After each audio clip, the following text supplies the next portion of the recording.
Hey guys, anyone here? What's going on? It's your old buddy Josh.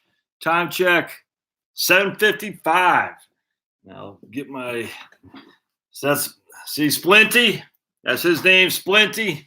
He's joining us today. He'll be joining us for the next 5 weeks. I get my went to my first post-surgery op, whatever it's called, post-op on Friday. I'm able to take a shower now, so I'm not stinking it up anymore. What's going on, Rob? Hey, man. And which is good because I stink it up, you know what I mean? But I can't go swimming, can't bathe or anything like that. But at least I can get it wet, which is fantastic. There's an old guy next to me sitting in the waiting room, was talking, and he had a shoulder surgery on his left shoulder. Jimmy, what's going on? Jimmy, just answered your email, man. Just answered your email. So just be advised there. Kevin, what's going on? Rochester, New York. Anyway, so this old man was sitting there next to me, and hey, Daniel, and he had the left shoulder surgery done. He said it was no problem at all, but that was like when he's 45 or something like that. And then his right shoulder, though, it was jacked up. And I think what happened was he tried too hard to get out of the splint. And so because he got, hey, Larry, your name doesn't, where are you from, man? I don't recall seeing your name on here before. If I haven't, if you've been on here, that's great. My apologies. I just don't recall. So where are you calling in from, my friend? Well, anyway, so if you're getting shoulder surgery, make sure you keep the splint on, or else you could find yourself like this old guy. And that's what he called himself. He says an old man. He does disaster relief is what he says. Hey, Melissa, right on. Hey, Melissa, where are you coming in from? Appreciate the thumbs up there. First time reviewing. I like the things you talk about and help a lot of people. California. All right. Michigan. Right on. All right. California. All right, Larry. All right, Lyle. All right, cool. We got some new folks on here. Melissa, Larry, and Lyle. Welcome to you. From Tax from Hell, San Diego. Peter A. Right on.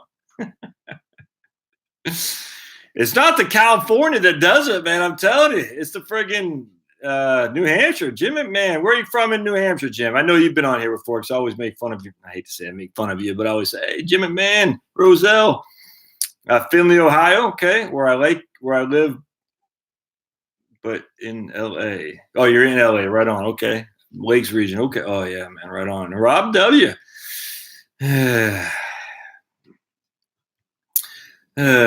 Back on 29 Palms. There's Dustin. Right on. So if you're getting a shoulder surgery and they give you a splint, keep your splint on there, man. I'm just, hey, look at it. My man Dustin's originally from Lisbon, New Hampshire. They're, who was that from New Hampshire up there? I forgot. I saw someone from New Hampshire on here. I can't remember. But Podunk, Cochran, Georgia. All right. Cool 100 degrees in Santan Valley, Arizona. I heard they're getting snow in Colorado. Now, I don't do any skiing, but I heard they got some snow. Yeah, you got it. Frank of VA. I presume, Frank, is that the Virginia? Frank, I've seen you around, but is that the VA, the Veterans Administration, or the state of Commonwealth, Virginia? I'm drinking my Walmart peppermint tea there. Not anything that would make me loopy. I'd take my Percocets for that. And I'm just joking. I get nervous about bankruptcy, Illinois, man. Ain't that the truth?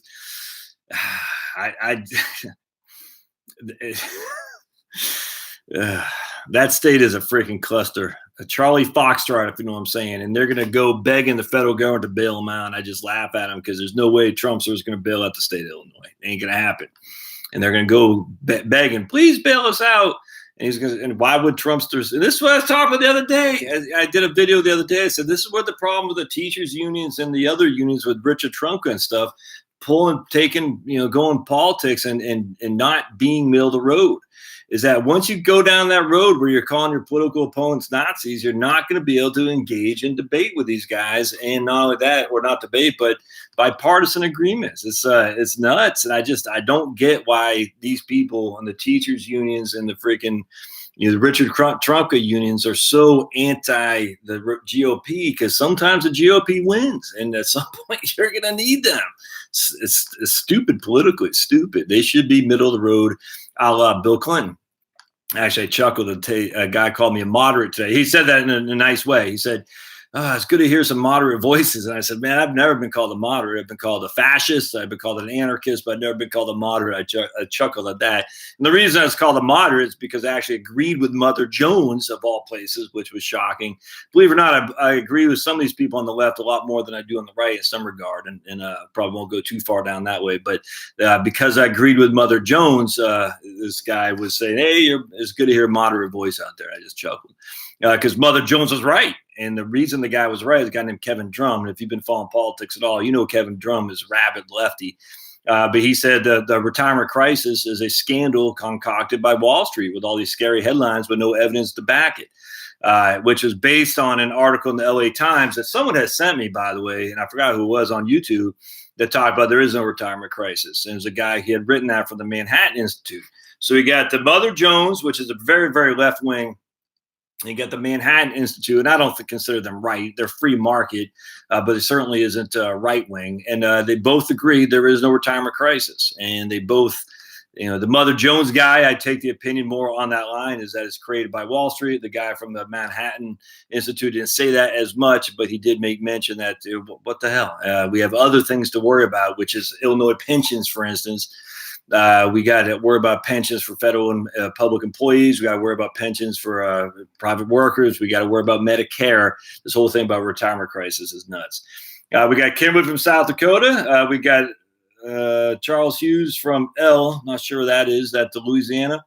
I just found out a good friend of mine from L.A., Louisiana, is getting ready. His wife is pregnant with number 6. So the Catholics and French Catholics, I guess, or I don't even know what you call them down there, but the Catholics of Louisiana are doing their best to keep Social Security solvent. So for all of you who say Catholics, just remember they're the groups that are keeping the system solvent for future workers. I will say, it's pissed me off, pardon my French, and then we'll get into some stuff here. Hey, right on, cable guy. I think I know you, my friend. Maine, Chris, right on. All right. I think Al's from either Alaska or New York. We had a couple different Al's on here. One from Alaska, one from New York. $4 gas, California. I broke my collarbone a few years ago and had it in a sling. If you don't move your joints, it freezes up and it's very painful. Yeah, and that's it's funny, Rob. They told me to do get out of the sling once in a while, which I have done actually. But what they say is be careful, because what will happen is you'll accidentally reach for something that you're normally used to doing, and that will that could make you it'll hurt you bad. So I'm very cognizant for at least this week of moving my arm around a little bit, but not above my shoulders. Alaska, right on. Yeah, getting ready for Brady, right on, man. Yep. Looking for old touchdown Tommy and his piercing blues. What was I just talking about? So it's this show called on Amazon, Unbroken or something like that. We like these English shows on Masterpiece Theater. I don't know why. If you would have told me 2 years ago I'd like this crap, I'd say you're nuts. And yeah, here I am enjoying it at my beautiful side. And that's my wife, by the way. And so something called Unbroken. And the interesting thing is they had a guy in there that says, what would you expect from basically the priest was lying about knowing this guy who got killed. And the guy said, what would you expect from a Catholic priest? I said, you never say that about any other religion, any other group of people. You'd never, ever, ever, ever say that. And the idea that I don't know if it was the BBC, the Masterpiece, that's PBS, right? That they can, Sergio, right on, from California, that they can say that about a Catholic priest is just nuts. You never say that about another religion. I find it to be absolutely offensive how many people are down on Christianity and are able to say it with just with no regard, and yet they never say that about any other group of people, any other religion, Abrahamic or not. And it ticks me off. Right, Augusta, Maine, Cheryl, or is that Augusta, Georgia? Because right here from Rich. All right, so Rich had emailed me. He's going to retire from his current job in the next year. He's looking at a SPIA, single premium income annuity. Is it buffering? Georgia, right on, Cheryl. Right, yeah. You're buffering too? Oh boy, it's not showing me that's buffering. Hopefully it stopped. All right. Still buffering. Let me see here. I'm hoping. Give me a thumbs up if it's not buffering. If you still. Okay, right on. Sweet. So he says, hey, I'm just going to read this to you, and we'll go over it here in just a second. All right, good. I'm going to retire from my current job within the year, and I'll be annuitizing a portion of my 401k to a SPIA with USAA. And remember, a SPIA is a single premium income annuity, a SPIA, or an immediate annuity, the two things, the semantics, the exact same thing. I'm going to do it for peace of mind and to provide some level of guaranteed income for my wife if I predecease her, as my military pension does not have survivor benefits. All right, so he retired from military. He did not take the SBP, and it looks like he did not do an insurance policy either. And so just real quick for you all in the military, I guess this would only be military. If you're going to separate from service and not take the survivor benefit, you definitely need to get some kind of life insurance for sure. I just think the survivor benefit, the SBP, is the way to go. You pay a premium of like $300 a month for 30 years or something like that. And then you know for a fact that your surviving spouse will get 55% of your pension. All right. Now, it's not going to be 100%. It's not a joint life and survivor annuity or anything like that. So in this case, a private pension is much, much more favorable than a military pension, except the fact the military pension kicks in at 42 years old. So that's, I'm just telling you, be very, very, very careful, please, before you say, I'm going to sacrifice my SBP in order to buy a life insurance contract, because I'm telling you, man, those life insurance contracts in this day and age with the interest rates being way low, unless you got a lot of money thrown in there, that sucker might not last beyond you. I have a high probability it won't. So just be careful. Another San Diego. Right on, man. All right. So anyway, we'll have other equity investments in retirement as an inflation hedge. So this guy's hitting on all cylinders so far. He's saying, I get a guaranteed income annuity from USAA. I'm not going to have an inflation adjustment, which is good because you don't want an inflation adjusted single premium income annuity. They're just not worth it. But you need to get something else to get you a hedge against inflation, and equity investments are right on. That is 100% so far so good for my man Rich here. But then he says, I know it's impossible to time the markets, but given the talk about future rate cuts, would you pull the trigger on this now to lock in current rates, or do you think USAA or any other insurance company has already factored into new contracts and there's no harm in waiting? He loves the access to the right capital software. So just real quick, as a shameless sales plug, I do give you access to the right capital software for $150. I get emails on this probably 4 or 5 a week about that. And I don't do any spreadsheets. I don't provide any spreadsheets or service. But if you want access to the software that you see me using, I'm going to start using that more here next week, because I've got some videos in my head I got to get out before I go insane. So he loves access to it. But anyway, I do charge $150, one-time fee, and you'll get it. Do whatever you want with it. You can't break it. And then if I ever stop paying Right Capital, then you'll not get access to it anymore. But I'm a huge fan of the Right Capital. All right, so a couple of things. Man, there's no way to time the market when it comes to interest rates. And that's the issue here is, just like I do all the time, because I don't really check the markets that often. So let's see. Look at that. The 10-year Treasury, 2.068 is a 10-year Treasury. All right, so that sucker is down to 2.068, and I imagine the 30 is probably at 2.5 or something like that. So what he's basically saying is, hey, if the rates get cut, could they do less than what they're currently doing? And here's how these annuities work. They're not based on remember, the Fed is in charge of the short-term side of it. They're not in charge of the long-term side. They just aren't. Now people say, oh, but their policy dictates indicate what could happen on the long end. Yes, if they buy up the stuff, I get that. But in terms of the actual market, the market determines rates. And right now the market is high, just incredibly high valued on government bonds, the longer term government bonds, which is why the yields are so low. So the Fed was raising, and they're raising, and they're raising on the short end. So the short end, the federal funds rate from like 0.5 to like 2.25 in the last 18 months or something like that. But yet the long-term rates did the exact opposite, which is why you have the inverted yield curve. So the Fed is in charge of the short-term rates. The long-term rates are still dictated by supply and demand, and the demand is so high that the prices have gone down. The price has gone up, because anytime there's high demand, prices go up. And I know that sounds boring and confusing, but the higher you have, the more people want your product, the more they're going to pay for your product. And so what's happening is you have this huge demand for U.S. government debt. And again, it's not just China. I did a video like that last week that China doesn't have all that much in U.S. debt, like $1 trillion, which is a lot. But we got 20 trillion outstanding as we see here today. So that's minimal. So what's happening is you're sitting there thinking, all right, so if the Feds were to rate cut on the low end, would that have any effect on the intermediate to longer term bonds that are backed by annuities? And the answer is probably not. And so when I was at USAA, and I hate to make this all about USAA, but it's all about, I think, the income annuity, not income annuities, deferred annuities that are out there. A deferred annuity is you're basically saying, I'm giving, in this case, USAA $100,000. And in the interim, they're going to pay me X amount of interest. And then at some point, I can get the whole thing back with interest, or I can turn it into an income stream. I'm deferring annuitizing. I'm deferring taking it off as a monthly income stream. Does that make sense? So we have an immediate annuity, which is I'm not deferring it. I'm immediately taking it off as a monthly income stream. I'm saying a USAA, here, ATMK, you're saying to USAA, here's $100,000. You're going to give me $500 a month for the rest of my life. And it's going to be flat. You're not going to give me inflation adjustment because you don't want inflation adjustment on the annuities just because they're not worth it. So you're saying that's what an immediate annuity is. A deferred annuity is USAA, I'm giving you $100,000.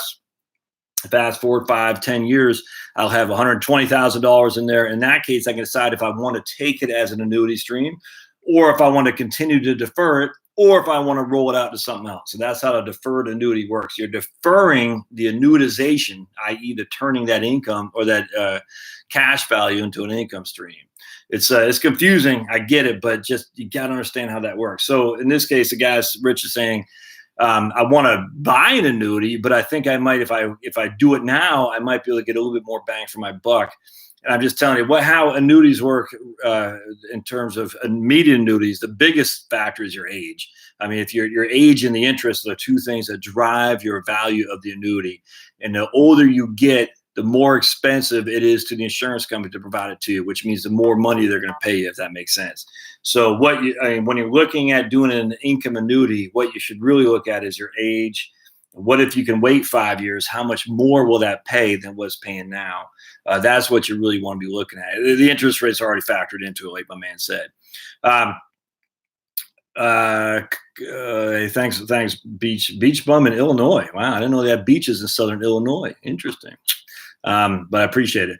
So now deferred annuity. So going back to the USA thing with the deferred annuity. So they had these 7-year and Dustin, you're a USA, and I know we'll get a bunch of guys on USA in here. They have this thing called the flexible retirement annuity, a FRAN-E, flexible retirement annuity, but we used to call it the FRAN, which is my favorite product since sliced bread. What you're doing is a deferred annuity. All right, deferred is a guarantee, so you're guaranteed of your principal, and you're guaranteed of a guaranteed minimum interest rate. It's probably 1% now. But what happens is USA is taking all of your money that they're getting from you and that guy down the street, and they're buying intermediate term, high quality corporate and highly ranked government bonds. And so essentially what you're doing is you're locking in longer term bonds with $100,000 or $10,000 or whatever it is that you commit today. So you're not going to see much fluctuation in the interest rates on annuities because they're not backed by short-term debt. They're backed by intermediate to long-term debt, if that makes sense. And so because that, a lot of people say, it's not a CD. CDs change immediately the minute the Feds do something. That's not annuities. Annuities are essentially intermediate to longer-term contracts, which are backed by intermediate and longer-term bonds. And so because that, you'll always see a lagging of annuity interest rates either on the upside or on the downside. And I'll just give an example. I remember this like it was yesterday. We used to have these annuities as friends at USAA that people bought in 2009 and 2010. Those suckers are paying like freaking like 4.5%. And yet the rates were way down low. The current rates are like 2%. And I say, but they're still getting 4%. And the reason for that is because when USA bought those bonds, they were paying 4%. Those bonds had yet to mature. So if you would have bought an annuity from USAA back then, you're still getting 4%, even though if you would have bought the same annuity today, it was only paying 2%. It's crazy. And the reason was that because when they took your $100,000 and that guy down the streets and that guy down the streets, they went out in the market over that month and bought 10 to 15-year bonds and locked them in. So now you fast forward 2 years, they're going to the market buying 10 to 15-year bonds at 2%. So annuities not nearly the same volatility when it comes to interest rates at CDs. So I know it's a long-winded answer, but I saw somebody here. My man Tom said something about annuities. He says, I don't like annuities. Just seems like you have to put too much in in order to get a small return. I don't have any. I don't disagree with that in the least. Actually, the especially in this day and age when the interest rates are so low. In fact, I think we did. Someone emailed me about that, and I forgot what it was. I can't remember if it was on this video or not last week. But anyway, I said, no, screw doing the annuity. Just, leave the cash in there. And I think she had a deferred annuity that's paying like 2.5% or something like that. And she needed X amount of dollars. I said, don't turn it into an income stream. Just pull it out. Just pull it out as you need. No big deal. But the best thing about immediate annuities, if you're doing it over 2 lives, all right, and that's the critical thing here, which my man Rich is doing over he and his wife's life, is that what's going to happen is a good chance that one of you guys are going to survive beyond the mortality credits. And this is a big deal. Mortality credits get way, way, way overlooked on income annuities. And so the insurance company looks at the actuary table they're either going to use the Social Security numbers or the Society of Actuary numbers, which I think the last update was 2014, if memory serves. And they're going to say, Rich and Jane, your life expectancy for a husband and wife for the general person of Rich and Jane's age is 82 years old, something like that. Well, Rich and Jane are like, we're marathon runners. We don't smoke. We don't skydive naked like Motley Crue does. We just chill, man. We're in good health, good mental, good physical capacity. We're good to go. So for Rich and Jane, their life expectancy for them specifically is much longer than the mortality table that Social Security uses or the Society of Actuaries. And the Social Security is based on the society at large. And you're like, that's great, because the society at large is a whole hell of a lot sicker than I am if I'm Rich or Jane. And because of that, when they're running these illustrations, these quotes, they're using it with the average life expectancy of society at large, which is like whatever it is, 82 years old, whatever it is relative to your date of birth. And you're like, there's a high probability I'm going to live well beyond that. So the longer you live beyond the average life expectancy of what the insurance company is using, that's called the mortality credit. That means it's free money, essentially. You're getting paid for other people who died early. That sounds morbid, but it's the way these things work. John dies at 67. All that money doesn't go to the insurance company. It goes to Rich, who survived beyond his life expectancy. And that's the trade-off you're making on these immediate annuities, which is why it's very, very beneficial for someone who's in good shape to actually do one, because they're likely to live beyond the mortality tables, which means they're going to establish these mortality credits, and they can really make out like a bandit. If you can live 30 years with a guaranteed income annuity, you could get returns of like 4.5% guaranteed. That's not so bad with no risk at all. That's not so bad. All right, I see. We got okay, good. We plan on taking RMD only. This is Frank from Austin. We plan on taking RMD only from our 430 IRA. We have 70,000 in REIT that pays 4,500 a year. Annuity, 100,000 will kick in. With Social Security, she grows on 90,000. Man, nothing wrong with that. Okay, no, that's great. I'm. If you don't have any debt, you're in a wonderful place. Good to see you're still humming along. Hey, TMK, it's that's probably the German in me. I like to work. I enjoy working as long as it's something I like to do. The Irish in me likes to party, but I did all that partying in the earlier part of my life, and now I'm strict German mode where I'm working like an engineer. Let's see here. Current income. So we got Jerry. Man, I asked this last week. I forgot. Is it Jerry? Like Tom and Jerry, right? Current income 60, married, 1 child, projected income, and Social Security combined 24 plus 6,000 from investment. Is a Roth any advantage to me?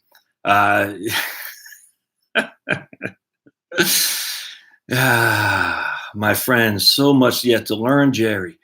Yes, hell, the Roth is an advantage to you, brother, because you're married. Yes. You're the perfect example of someone, and I wish I could write, because I show you how the provisional income works and how the Social Security screws you with your perfect scenario. The facts are you're going to leave your wife a tax bomb, or she's going to leave it to you. We'll assume that you die first. And then you're going to lose your child as a write-off, right? So she no longer have a child. She won't be a qualifying widower, because remember, to be a qualifying widow or widower, you have to have a child. And assuming that's not going to be the case anymore. So now what happens is you have 24,000 of Social Security income plus 6,000 drawn from investments. You're not going to have any. You're not paying any income tax. There's no income tax there. But now you start getting RMDs, required minimum distribution. Not only you start paying income tax on those required minimum distributions, but now it throws that Social Security into taxes. So you're paying 2 taxes for the price of 1 distribution from an IRA. It's absurd. It's anyway. Looks like the House is getting ready to pass the 2100 bill, by the way. I don't know where that's going to go in the Senate. I have no idea. I don't know what Trump's going to do, but it looks like it's going to pass. Don't think that that's going to be the solution to all society's ill will. So, look, I know my man Devin is hot on that. I like it. It's better than nothing for sure, because if nothing else, it does index the inflation rate for Social Security earnings finally. But we'll see how the sausage ends up getting made, that's for sure. So don't hold your breath that the 2100 Act is going to be the panacea. So, Jerry, you should be converting, without question. We got Michael, right on. Louisiana. Please take a moment to give Josh a thumbs up. Yes, sir. My man Jimmy. You guys appreciate that. I do have videos on how to use the right capital software, and it's easy to use. It's not. I actually had a harder time for about the first month, and then I started doing it. I just, once you do it, you'll love it. I'm just telling you, it's kind of like anything. Once you start messing around, you'll like it. I know I got a guy, Jeff from North Carolina, on here. He uses it all the time, and he's a software guy by heart. So if he likes it, it's good enough for me. But I love it because once you do it, you're like, oh, what if I did this? What if I did that? It's not perfect. Like I said, the state taxes are kind of not as spot on as I like to be. It doesn't recognize the government pension offset, and I don't even know if it recognizes WEP, the windfall elimination provision. I don't think it recognizes it doesn't rec GPO. I know that for a fact, and I'm sure it doesn't recognize the WEP, the windfall elimination provision, as well. But other than that, it's small potatoes. I'm a huge fan. Yeah, right on. Here's Mimi Joy says USA flexible annuity is my favorite. Also, 3% bonus on any upfront on any money you add in the first year. Look, I hate to make this a sales plug for USA because I don't think you should invest with them anymore. But I don't consider annuity as an investment. I mean, in some ways I do. But so let's go back to what Mimi says. Even if you have the 3% bonus, that the benefit of I wish I could draw the benefit of the flexible retirement annuities. If the interest rates go up, right, and they're, who knows? I mean, my God, no one knows anymore. You can go add money to the flexible retirement annuity without adding additional years to a surrender charge. So you're still as liquid as the day you bought that puppy, but take advantage of the higher interest rates. I cannot stress this enough. So what happens? So I'm going to give you 2 reasons why you need one. And one will be specific to USAA. Another will be specific to annuities in general, even if you're young. So the flexible retirement annuity, let's just say 5 years, and you open it up, 2 years ago. All right, 2 years ago, and there's a reason I'm going to use 2 years ago. And you're getting now 2% is your interest. You're like, oh man, that sucks. 5 years from now, like this guy, what is his name? I forgot the guy's name, but he thinks the 10-year Treasury will go up to 6% at the end of 2020, which I thought was absurd. But let's just say it's right. So you got your, $50,000 that you put into a flexible retirement annuity at USAA, paying 2%. You're like, man, that sucks. Oh, 5 years from now, though, those same flexible retirement annuities are paying 6% because essentially it's going to be tracking to some degree the 10-year Treasury. And you're like, oh man, I got screwed. You can still put in another $100,000 into the one you took out 5 years previously or 2 years previously, and now capture that 6% on new money going in. But because you've had the contract open for 7 years now, that sucker is as liquid as a savings account at the bank. I mean, you can't write checks against it, but you have unencumbered access to your cash after 7 years. You put money in, you can take it out the very next day. Put money in, you can take it out the very next day. It's freaking awesome. And so when I had the friends, I'd say, why would you even have a CD? Because you're essentially getting higher rates on the flexible retirement annuity than you were on CDs. It's tax deferred. Now you can still have an IRA. You're not getting double tax deferral. Just be advised, you're not getting that. No one's arguing that you're getting double tax deferral, but you're getting tax deferral if you need it. Which is always not a bad thing necessarily, but you're getting tax deferral. But that's not even the selling point. The selling point is you can lock in a higher interest rate without having to lock in a higher surrender charge. And surrender charge simply means you have access to your money at any time after 7 years has expired without any surrender charge whatsoever. And there's no other annuity. Ameriprise or American Express, they used to have an annuity like this, and they don't have it anymore as far as I can see. And the same thing, it was paying a 5% guaranteed minimum interest rate. I used to have people call, from all the time, like, I'm getting ready to close out my American Express fixed annuity. I was like, what the hell are you doing? You can add money to that at 5%. They're like, what? I say, yes. And we call up American Express financial advisors that say, yeah, you can add money to it. There's no commission, no commission. I said, why would you not do that?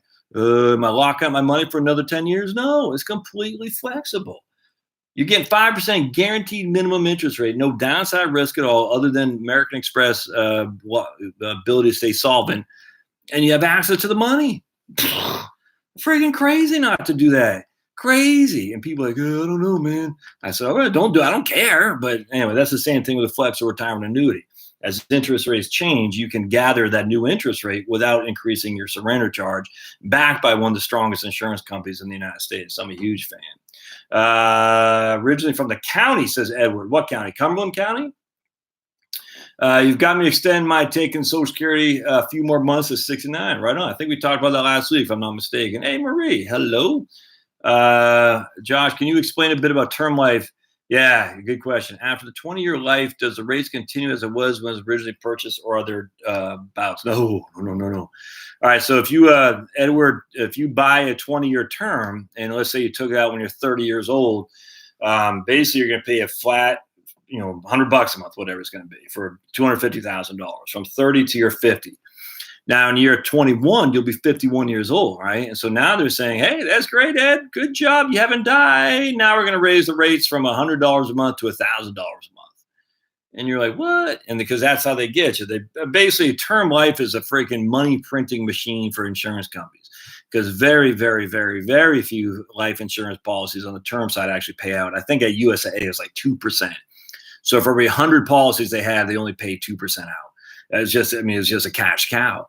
And that's why you see all these things. You'll buy term life with us and save 20%. Same thing with car insurance. It's a cash cow. So anyway, with term life, you're saying I'm paying a lower amount, the first 20 years, because the likelihood, according to the actuary tables, of me dying is basically nil. Now, here's where they get you on life insurance as opposed to annuities. If you're not in good shape, you're not going to get underwritten, or you can get underwritten for a whole hell of a lot more expense. So what I mean by that, with annuities, income annuities, they don't underwrite you. They don't know if you're in good shape. They don't know if you're in bad shape. They have no idea. They're just using the Society of Actuaries or the Social Security tables to get a gauge of the broad public at large. When it comes to life insurance, they ain't like that, unless it's a group policy. When it comes to your own private life insurance, they're going to underwrite you and say, Ed, probably need to stop smoking dope so much, man. You probably need to get those spoons out of your nose, because you're going to kill yourself with a heart attack by a cocaine overdose. So we are not going to extend life insurance coverage to you. And that's how it works. So, but now if they underwrite you well, like you're pretty healthy, the insurance company says there's not much risk to old Ed, keeling over, because he's a freaking marathon runner and he's putting up, 305, 315. I see, I haven't lifted weights in 3 months. I can't remember the freaking numbers on the bench press anymore. 305, yeah, 315. So he's doing great. So we don't have to worry about him. So we're only going to charge him $100 a month. Fast forward to year 51. Now that 20-year term is expired, now the insurance company gets a little bit more worried, because you're that much closer to death, which means there's a little bit high chance that you might have developed a sickness or anything like that, got a disease, maybe you could put on some weight, whatever. And so now they're going to say, we're going to charge you an arm and a leg for the same policy. Now, what you would do is you say, yeah, screw that. I'm going to go back and get it underwritten again. And this is what I had to do. I had to go back and get underwritten to prove that I was actually still in good shape.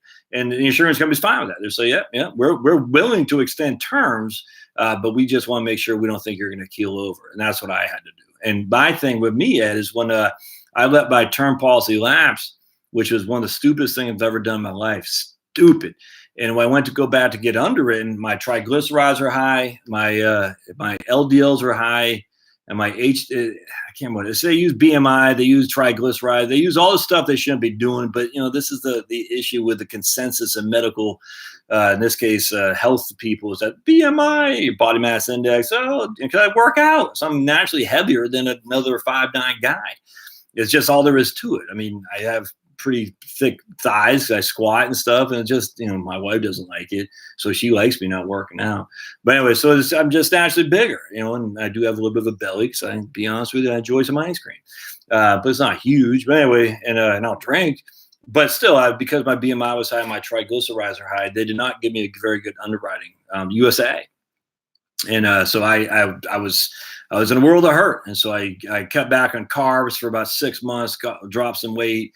And then I was able to go back in there for another firm, not USA, and get underwritten like I should have been, from a company that specializes in healthy people, athletes, weightlifters, called Health IQ. Huge fan of these guys, Health IQ, because they ask you questions specific about what, if you're a triathlon runner, they're going to ask you questions to confirm that you really are that. For me, as being a weightlifter, they ask questions about being a weightlifter that, unless you weren't, and you only answer these questions correctly if you actually did what you said you were. So it was great. I loved it. And because of that, I was able to get underwritten again. If not, though, I would have been stuck paying that $1,000 a month for a term policy, whereas before I was paying $100 a month.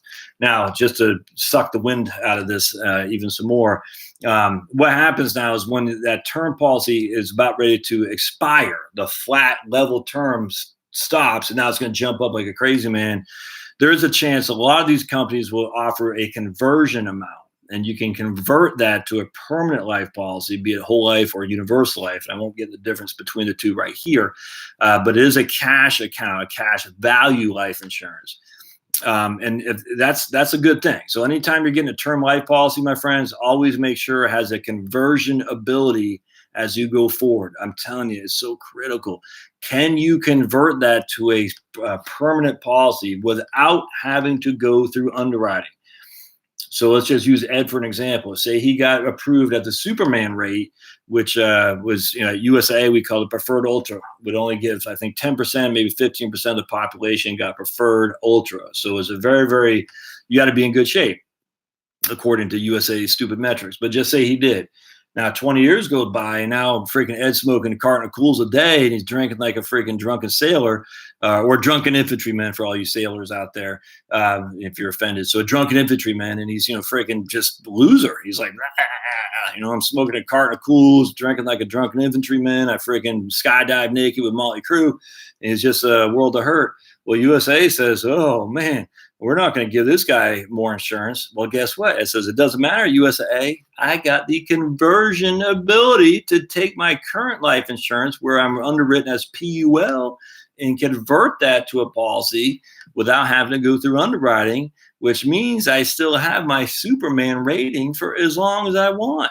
And USA sitting there, it's like, foiled again. It's I tell you, the conversion ability is huge, which is why I tell everybody, get some flipping life insurance when you're young, when it's cheap and you're in the best shape of your life, because in the future, you'll have the opportunity to convert it to a permanent policy. But Josh, I hate permanent life insurance. You only hate it. You won't hate it if that's all I can get. I cannot tell you how many people, I can't. They wish they had life insurance. They couldn't get it anymore because they don't underwrite for it. They don't qualify because they're not in good shape. The diabetes, they got cancer, they got, you name it. And yet, so they don't hate life insurance then. I'm telling you right now. So hate it while you don't need it, but when you do need it, you're going to be loving that you had it for sure. So that's how term works. Anytime you're getting a term, make sure it has ability to be converted at your current underwriting without having to go through underwriting again. And what that means, again, is that you don't want to get EKGs and blood work and all that stuff and urine sample. You're just going to use your previous underwriting that they did 20 years ago, and that will be automatically approved. Sam says, I'm 49, single, no kids, retired from federal government in 5 years. Okay.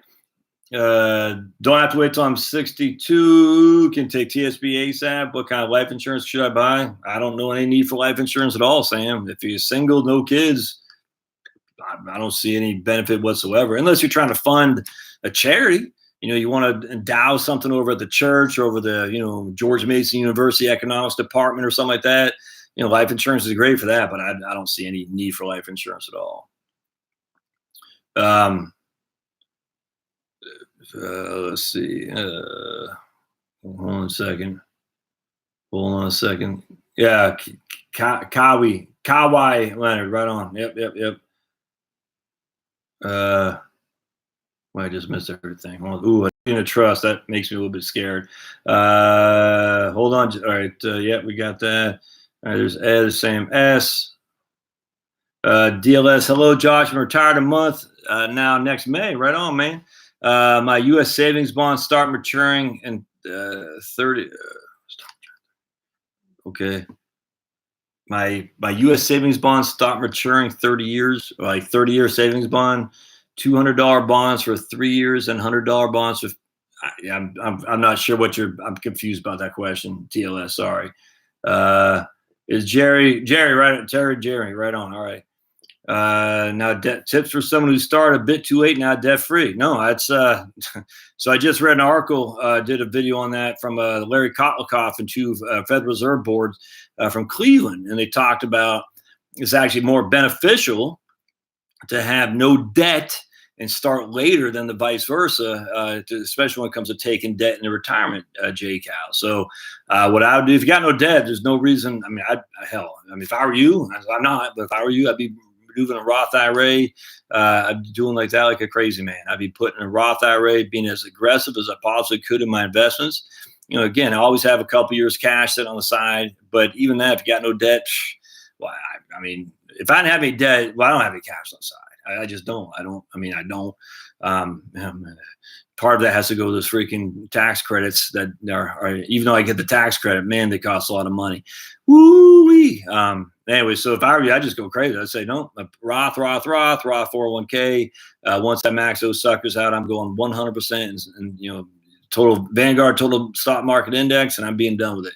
That's the thing with no debt is that if you have no debt, you can tighten your belt if you need to if things go south. I mean, it's a debt that sucks, man, because you cannot tighten your belt. You will always have this minimum that you have to pay. So I'd be going crazy. Ooh, annuity and trust. Yeah. A grantor died. Annuity was, all right. So, so annuity and a trust, very few trustees or trust professionals will recommend putting an annuity in a trust just because what our man Tom says, when the grantor died, the person who gave the money to the trust, the annuity was completely liquidated. There are no capital gains in any kind of annuity. It's all treated as ordinary income, which is the drawback about the annuity. Trust taxes were 37% because of the treatment as income. And so that would be different. So the trust, if the trust retains the income, is taxed at a high rate, but the trust has what's called DNI, distributable net income. In fact, I want to read you this. It's going to be, it will be taxed to the person who receives it, and their tax brackets will be much, much more favorable than the trust. I don't want to get too deep in that here today, but anytime there's income to a trust, most likely that income should find its way out of the trust to the beneficiaries, not retained in the trust, because the trust tax brackets are so tight. I think it's 12,500 is a 37% bracket for a trust tax. Yeah, I don't know where it's something like that. It's nuts how low the income is for retained income on a trust. Now, this is not a living trust, my friends. This is not a living trust. A living trust is not its own, does not have its own taxpayer ID. A living trust is your Social Security as a grantor. So just be advised. When we're talking trust here, is an irrevocable trust, or as a hoity-toity says, irrevocable. If someone says irrevocable, that means they're smart. So I like to say irrevocable. So it's an irrevocable trust, and that means it's a whole different can of worms than living trust. The living trust is just you. You own it. You're the trustee. You're the grantor. It goes back to your Social Security number from a tax perspective. So it's all trust. But all annuity income is always ordinary income. There's no capital gain income in annuities. None whatsoever. And so for the naysayers on annuities, by the way, who say, you're taking capital gain income and turning it into ordinary income, I simply say, well, what exactly do you think a 401k does? I mean, literally, it's the weirdest thing. Like, people would hate annuities, they hate life insurance. I don't care. But I hear all these just silly arguments like annuities take capital gain income, they convert it to ordinary income. And I say, well, the 401k does the same damn thing. And especially if you're doing the 401k beyond your match, the same argument is applicable. You're taking what could have been long-term capital gains and qualified dividends taxed at 0 or 15 or 20, depending on what your tax bracket is, and you're converting it to ordinary income taxed at 10, 12, 22, 24, and above. You're always paying more, and today's tax code has been like this for a while, on ordinary income than you were on qualified dividends and long-term capital gains. So for anyone who says annuities turn that kind of tax preferable income into ordinary income, same thing's applicable to 401k. It really is. If you can say I'm getting a tax deduction, okay, well, that's different. No, that might be an argument, but you're still converting tax preferential income into ordinary income. Stupid. Don't retire to Hawaii unless you have gobs of money, and do it for less than 6 months a year. Taxes will be rising. What is there a new bill out there in Hawaii to increase the tax or something like that? I won't be shocked, but just I don't know anything about it. No age limit, Peter, for Roth conversion, none whatsoever. So it's you can do it. I mean, literally, you can do deathbed Roth conversions. Planning with Right Capital software gives you an idea how the numbers work. Yeah, right on. Yep, like Right Capital, just start using it debt free, but now with mortgage. Oh, well, okay. Well, you're not debt free if you got a mortgage. That's debt free and having a mortgage are mutually exclusive, brother. So that's a whole different ball of worms there for sure. Here's my man Barry. I know Barry, the guy who called you moderate, yeah, as referring to how poorly Republicans treat Obama and how the Democrats are doing worse to Trump. Moderates like to play fair. No, understood. I think moderates like to, I don't know. I'd rather have people stand on some principles, but you don't have to be a freaking a-hole about it. It's not you, Barry, or whatever name was. It's just, I mean, again, calling people Nazis, just silly. On the Right Capital, yeah, so you can go in there, absolutely, JD. So you just go in there under a profile, family, and you can go change your estate if you want. So like just say they got you in Georgia and they say your Georgia is still going to tax you when you're 65, even though you're not going to, because you have $65,000 of income tax free before you got to pay tax. Right Capital software doesn't recognize that. So what I want to do is go in there and change my state to Tennessee, so no income tax. And it doesn't do anything about sales taxes either in that software. It doesn't do anything about you're already creating your own property tax anyway. So let's just say they have you like in Georgia, you're paying income tax. You're not going to be. I just changed it to Tennessee where there's no state income tax.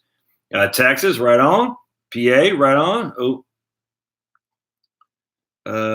Yeah, and then Mimi says with a flex annuity, you can take out the first year. After the first year, you can take 10% a year out without penalty too. Mimi, her last name is Parker. She's married to Stuart Parker, the CEO of USA, and she's on here. I'm just goofing on you, Mimi. That's fine. It's just I like you obviously know a little bit about the flexible annuity at USA, which is good on you. I'm just giving you a hard time. Yeah, it came in late. Second life. Well, because you're on your second life, man. After you had your first life, you're like, it's all good. Mark G, 5-6 years out from retiring at 62, planning to start doing Roth conversions at 62. Still saving to get 401k match. I wonder if I should save money to pay for conversion tax and where to save it. I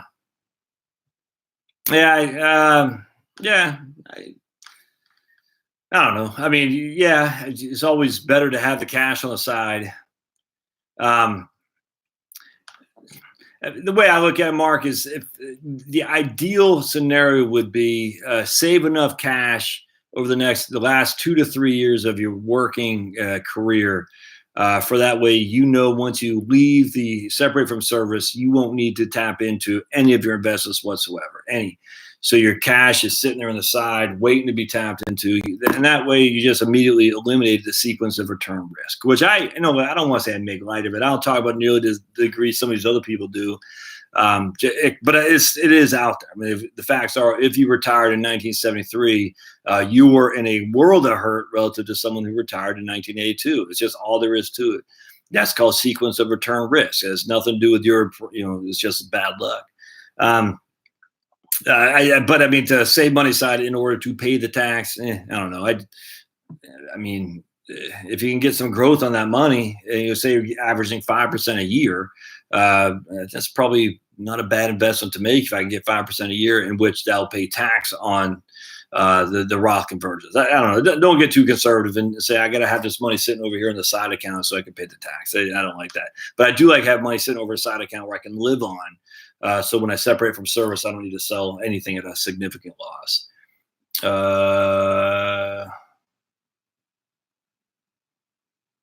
Cools, yeah, man. Menthol. So someone said something about Cools. Menthol lights. I used to smoke Newports when I was a smoking man, Doug. Newports. In fact, ever tell you a story? My brother and I, this is after I quit. He used to work at America West Airlines when we both lived in Phoenix. He had just graduated from his master's degree, and I can't remember what it was, at ASU. And I think I was working at Schwab back then. It's in 1999. So he used to get cheap tickets or free tickets. And one time we got the last flight of the day up to Alaska through Alaska Airlines, which I think was owned by America West or something like that. Anyway, he said, "Hey man, we got one flight. You want to go up there? And we're gonna come back, go up there tonight, come back tomorrow, or go up there?" Yeah, I said, "Yeah, hell yeah." So we got up there, went for free in Alaska, stayed the night in Anchorage, drove around, got back on the plane the next day. Well, long story short, so when we used to hang out, and he just literally texted me right now, so we still have a good relationship. But when we used to hang out, we used to buy a pack of Newports once we got away from the better half, if you will. And so we're taking pictures of the Alaska scenery. And my wife's like, "Huh, so you didn't smoke, did you?" No, smoke? What? Smoke? Nah, never do that. Turned out some of the pictures had a pack of Newports on the dash right there. So I was busted. So, okay, because I just wanted the rental car you get come with a pack of Newports on the dash. Because here's a picture of the pack of Newports on the dash. And I was like, ooh, busted. It was pretty funny. It's funny because her mom used to, back in the day, this is the day when people were sane, which hard to believe that when we consider the 70s, people actually were sane.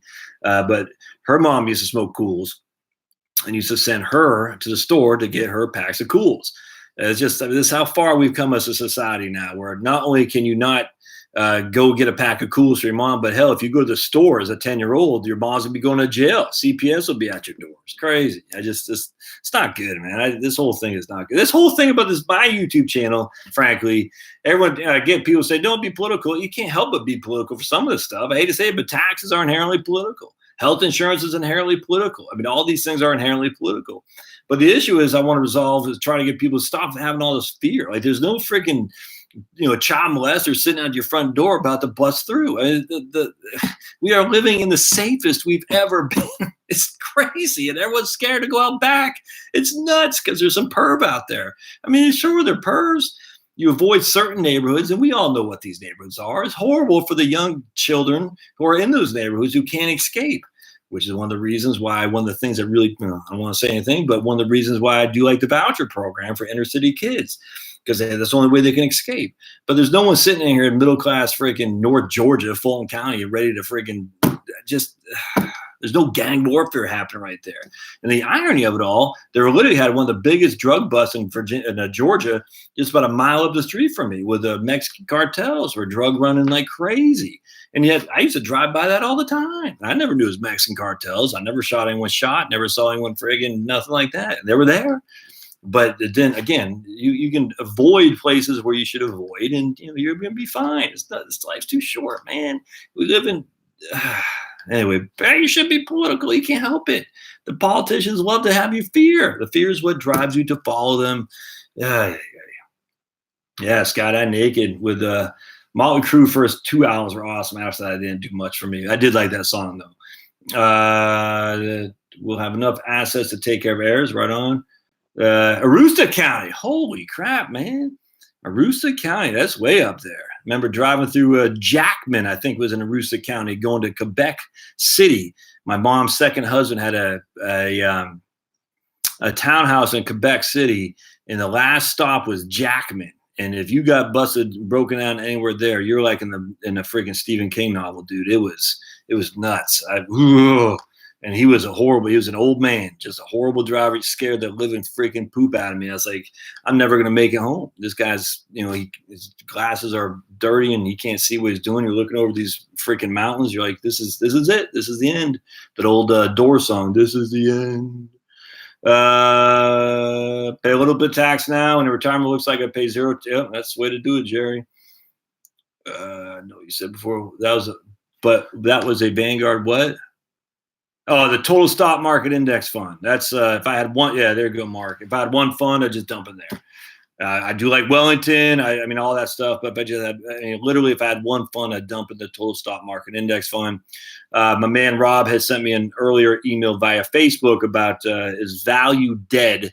And I love hearing those kind of tidbits, because anytime there's something dead, that usually means it's not dead. And anyway, and I think value has gotten trounced by growth, like 3-1 or something like that in the last 10 years. So I'm 100% in VTV, Victory Tango Victor, Victor Tango Victor. I'm 100% in VTV, the Vanguard Large Cap Value Index. It does not mean you should be, but that's where I'm at, because valuations drive returns. I 100% agree with that. I believe in that, and I probably will 100% be wrong.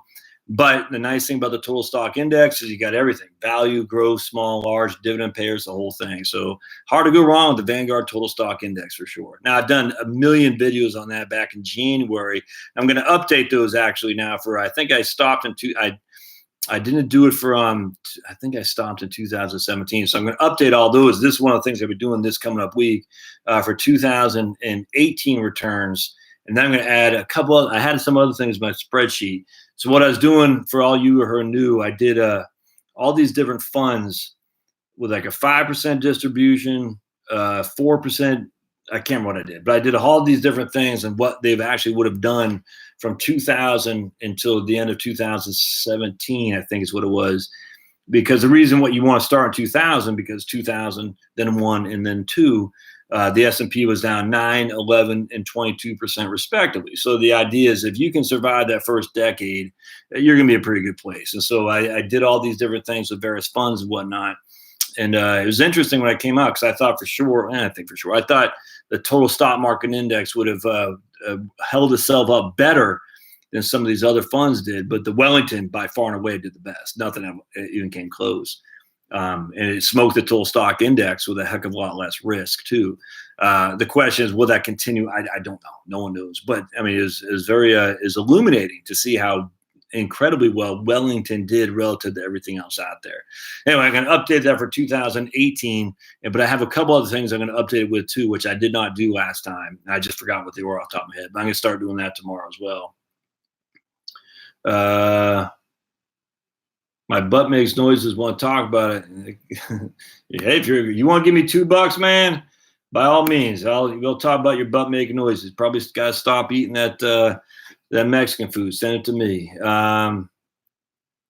Yeah, get them afraid they'll do anything. Right on. Can you do conversions? Can you do conversions from 401k to Roth and just pay the taxes off the 401k first, with proceeds to the Roth? Oh yeah, absolutely. Yep. Without question, JD. Yep. Yeah.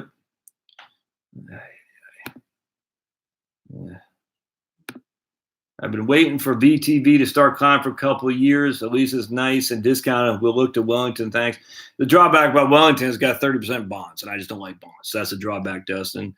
Do you pay an additional management fee or commission on Vanguard funds or ETFs if you have your money at Fidelity Schwab? I bet you do, Peter. I bet you do. I don't know. I bet you do, though, for sure. That's where they get you, is they want you to do their stuff for sure. So they make it. And Vanguard is the same. I mean, Vanguard used to be. I don't know how they do it anymore. If you won the Admiral shares, you had to have it at Vanguard. It friggin' ticked me off. It's like, Vanguard is supposed to be the good guys here, and they're kind of making a closed shop. But Vanguard did the same thing. I don't know if they do that anymore, but I think you do. Yeah, and that's DB Ulsa.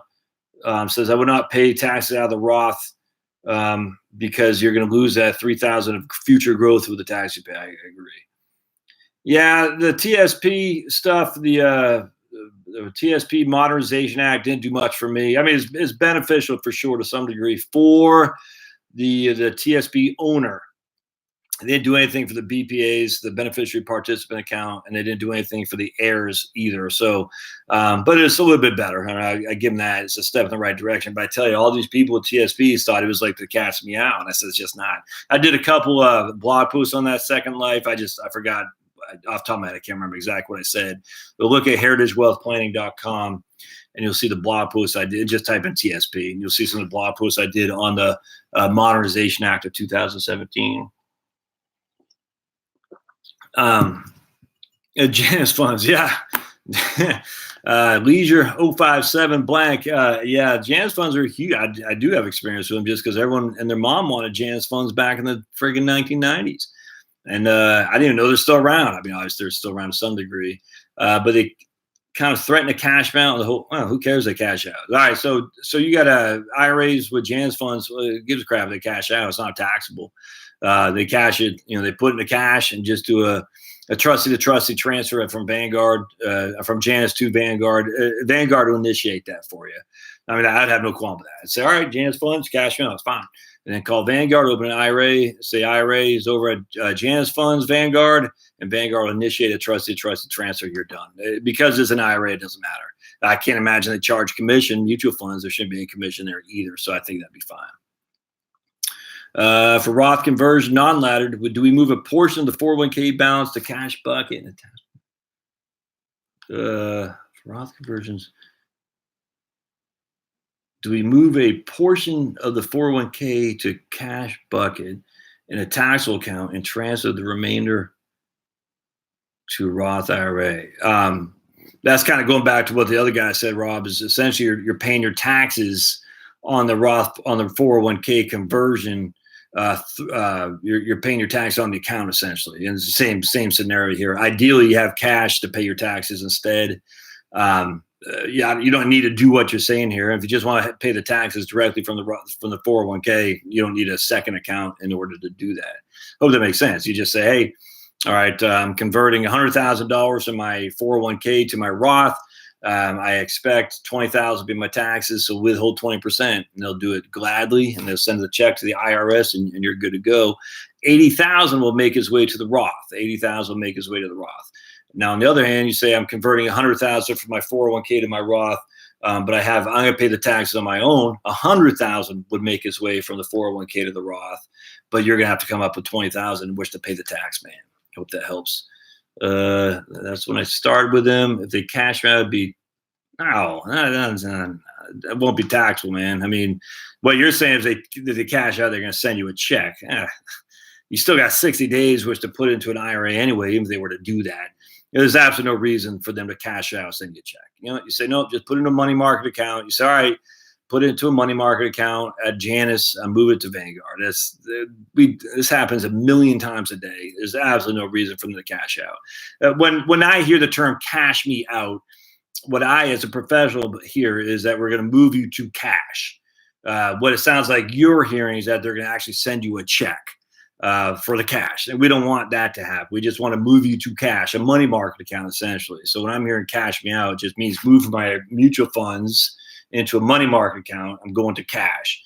We don't want to cash out in that regard. We don't. And there's no reason for them to do that. Even if they were, what to do, you got 60 days in which when the day they basically, I think it's the day they sent you the check or cut you a check or the day you get, I can't remember. But you got 60 days in which when you actually take hold of the check, to bring it over to another firm and dump into an IRA. It's a pain. You're going to get a 1099, but you're going to get a 1099 anyway. Anytime you're moving from custodian to custodian, each custodian has to send you a 1099. It's no big deal. I wouldn't sweat it. I'm surprised Vanguard didn't give you more guidance on that. That's easy stuff there. Yeah, they put in special funds that can't be transferred. Exactly, proprietary stuff. Right? Thanks. My neighbor said that you now need to sign off. Just real quick, Leisure. The reason Chance puts in special funds is that Vanguard can't hold those funds at the Vanguard. We couldn't hold the Vanguard Admiral funds at USAA. That's how it works. They have these selling agreements with, Fidelity, Schwab, Vanguard. All these firms have selling agreements with each other, and some funds don't get are not made under that contract of the selling agreement. So they're proprietary. This happens all the time, which means you have to be cashed out, liquidated. I'd probably a better term, not cashed out, we'll send you a check, but liquidated and put into a money market. That's no big deal. My neighbor said that you now need to sign off from anyone you want to designate as No, you now need to sign off from anyone you want to designate as a beneficiary. Why? That doesn't make no sense to me. That's silly. I mean, just think about it. Just because Bob, you can name me as a beneficiary. It doesn't mean crap. I can freaking, the word I'm looking for, I can't believe I can't remember. When I don't want to take the property. It's just freaking discounted.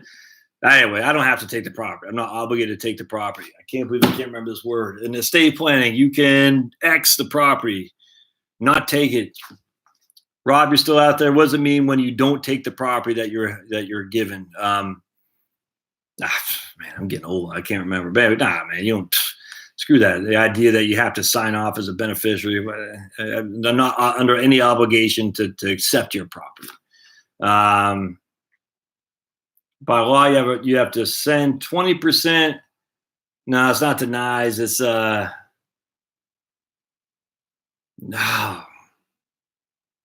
Yes, and this is what we do a lot of times in estate planning.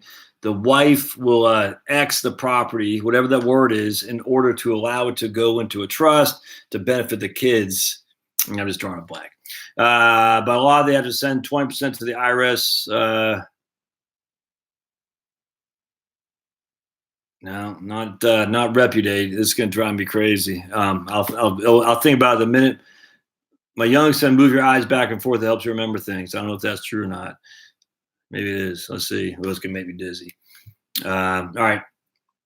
Okay, so I'm guessing my question really is this. Is the cash bucket and the barbell approach kept in the Roth? Yeah, volunteer to be anyone's beneficiary. Right on, James. Is a cash bucket in the barbell approach kept in the Roth IRA after the conversion? Oh yeah, no, the cash bucket would be kept as CDs ideally. But I mean, even better if all the Roth, if all you have is Roth, Rob, hell, there's nothing wrong with that. But no, I mean, very few people just have nothing but Roth. Well, if that's all you got, then yeah, the cash bucket should be in the Roth for sure. I got no qualm with that at all. But if it's not, then it should be in CDs, and your growth would be in the Roth, if that makes sense. I mean, I have yet to come across anybody whose only account is in the Roth IRA. So, I mean, presumably that's not you, but if it is in the cash bucket, have that in the Roth, absolutely. So I want to just real quick, I want to show the insanity that is the tax code, by the way, and how bad the states want your money. I was going to share this with you. I was going to do a video on it, and I still might. Bear with me just so I read this blog, Tax Prof blog. Big fan of this guy. Lots of good stuff for estate planning, taxes, and whatnot in here. Hold on just a second. Right here, unanimous Supreme Court. State cannot tax out-of-state beneficiary on undistributed trust income. Now, you might think, what the hell does that mean? What's the big deal? But I look at it like this. This is North Carolina. So listen to this. I'll just read you a little bit of it. This guy he lived in his home state of New York, and he appointed a fellow New York resident as a trustee. The trust agreement granted the trustee absolute discretion to distribute the trust assets to the beneficiaries. In 1997, one of those guys, a grantor, now he's dead now, the grantor daughter moved to North Carolina. All right, so check this out. The trustee later divided the trust into 3 separate subtrusts. That's irrelevant. Okay, but North Carolina sought to tax the daughter's trust under a law, which means the North Carolina legislatures and the governor approved this under a law authorizing the state to tax any trust income that is for the benefit of a state resident. The state assessed a tax of more than $1.3 million. But during that period, The daughter had no right to, and nor did she receive any distributions from the trust. Nor did the trust have a physical presence in North Carolina, make any direct investments in North Carolina, or hold any real estate in North Carolina. The trustee paid the tax under protest and then sued in due process. There's a link between the state and the trust to support the tax, and the Supreme Court unanimously agreed. That's how insane. So think about this. You live in North Carolina. Your dad has a trust in New York. You didn't receive any money. You didn't ask for any money. The trustee didn't give you any money. Trust has nothing to do with New York, with North Carolina. Nothing to do. You had nothing. And yet the state of North Carolina still wanted $1.3 million in taxes. And if they did not get paid, they were going to start doing what states always do, bring their long arm of the law to come confiscate property. This guy, the trustee, sued and won. It doesn't say if I don't know how other people know if you get damages. I don't know how that works. How about the court costs? I have no idea. These states are freaking nuts, man. And for you guys in New York who think you're just going to flee part-time to Florida, but you'll be able to get around the New York law, I'm telling you right now, if you think North Carolina is bad, you should read some of these articles about the state of New York. It's a freaking nightmare. And New Jersey is going to be all these states. They're all desperate for funds. Illinois, some guy was talking about Illinois earlier. Disclaim. That's it. Disclaim. You got it. Mr. Mystic Seeker. You're disclaiming an asset. Yep. There you go. Yep. Right on. John B. Man, lots of you guys win the internets for the day. So the point about that is you better be careful on this stuff, because the states, they don't play fair. They don't play fair. They play for blood, and they're going to get it. So one of the benefits about living in a no state income tax state is you don't have to worry about that crap. I mean, that's all there is to it. Now, look, Texas ain't cheap. I don't care what anybody. I live there. Property taxes are high, sales tax high, no state income tax. It's great. It's a great state. Tennessee, very, very inexpensive. Sales tax are high, but property taxes is tiny. No state income tax. Cost of living is good in Tennessee.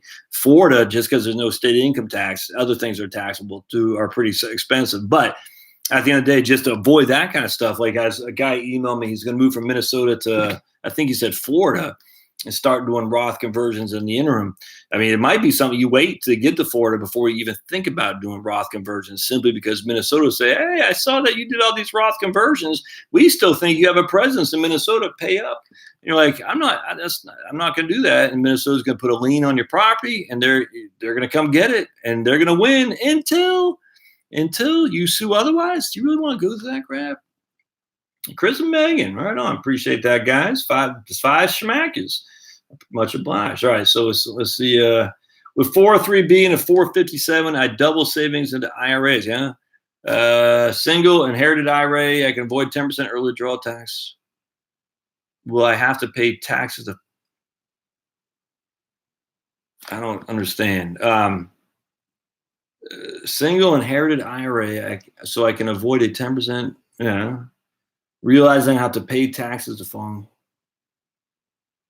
I'm not sorry, Mike. I don't get what you're saying there, man. It's disclaim, beach bum. Disclaim. We're gonna disclaim a property.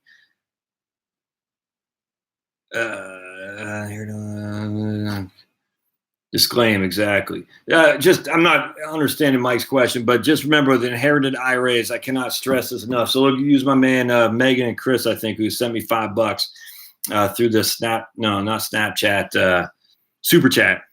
All right, let's just say Megan. Let's say she's 35 years old. Chris is 40 years old. Chris gets hit by a bus, and he leaves Megan $5 million of an IRA.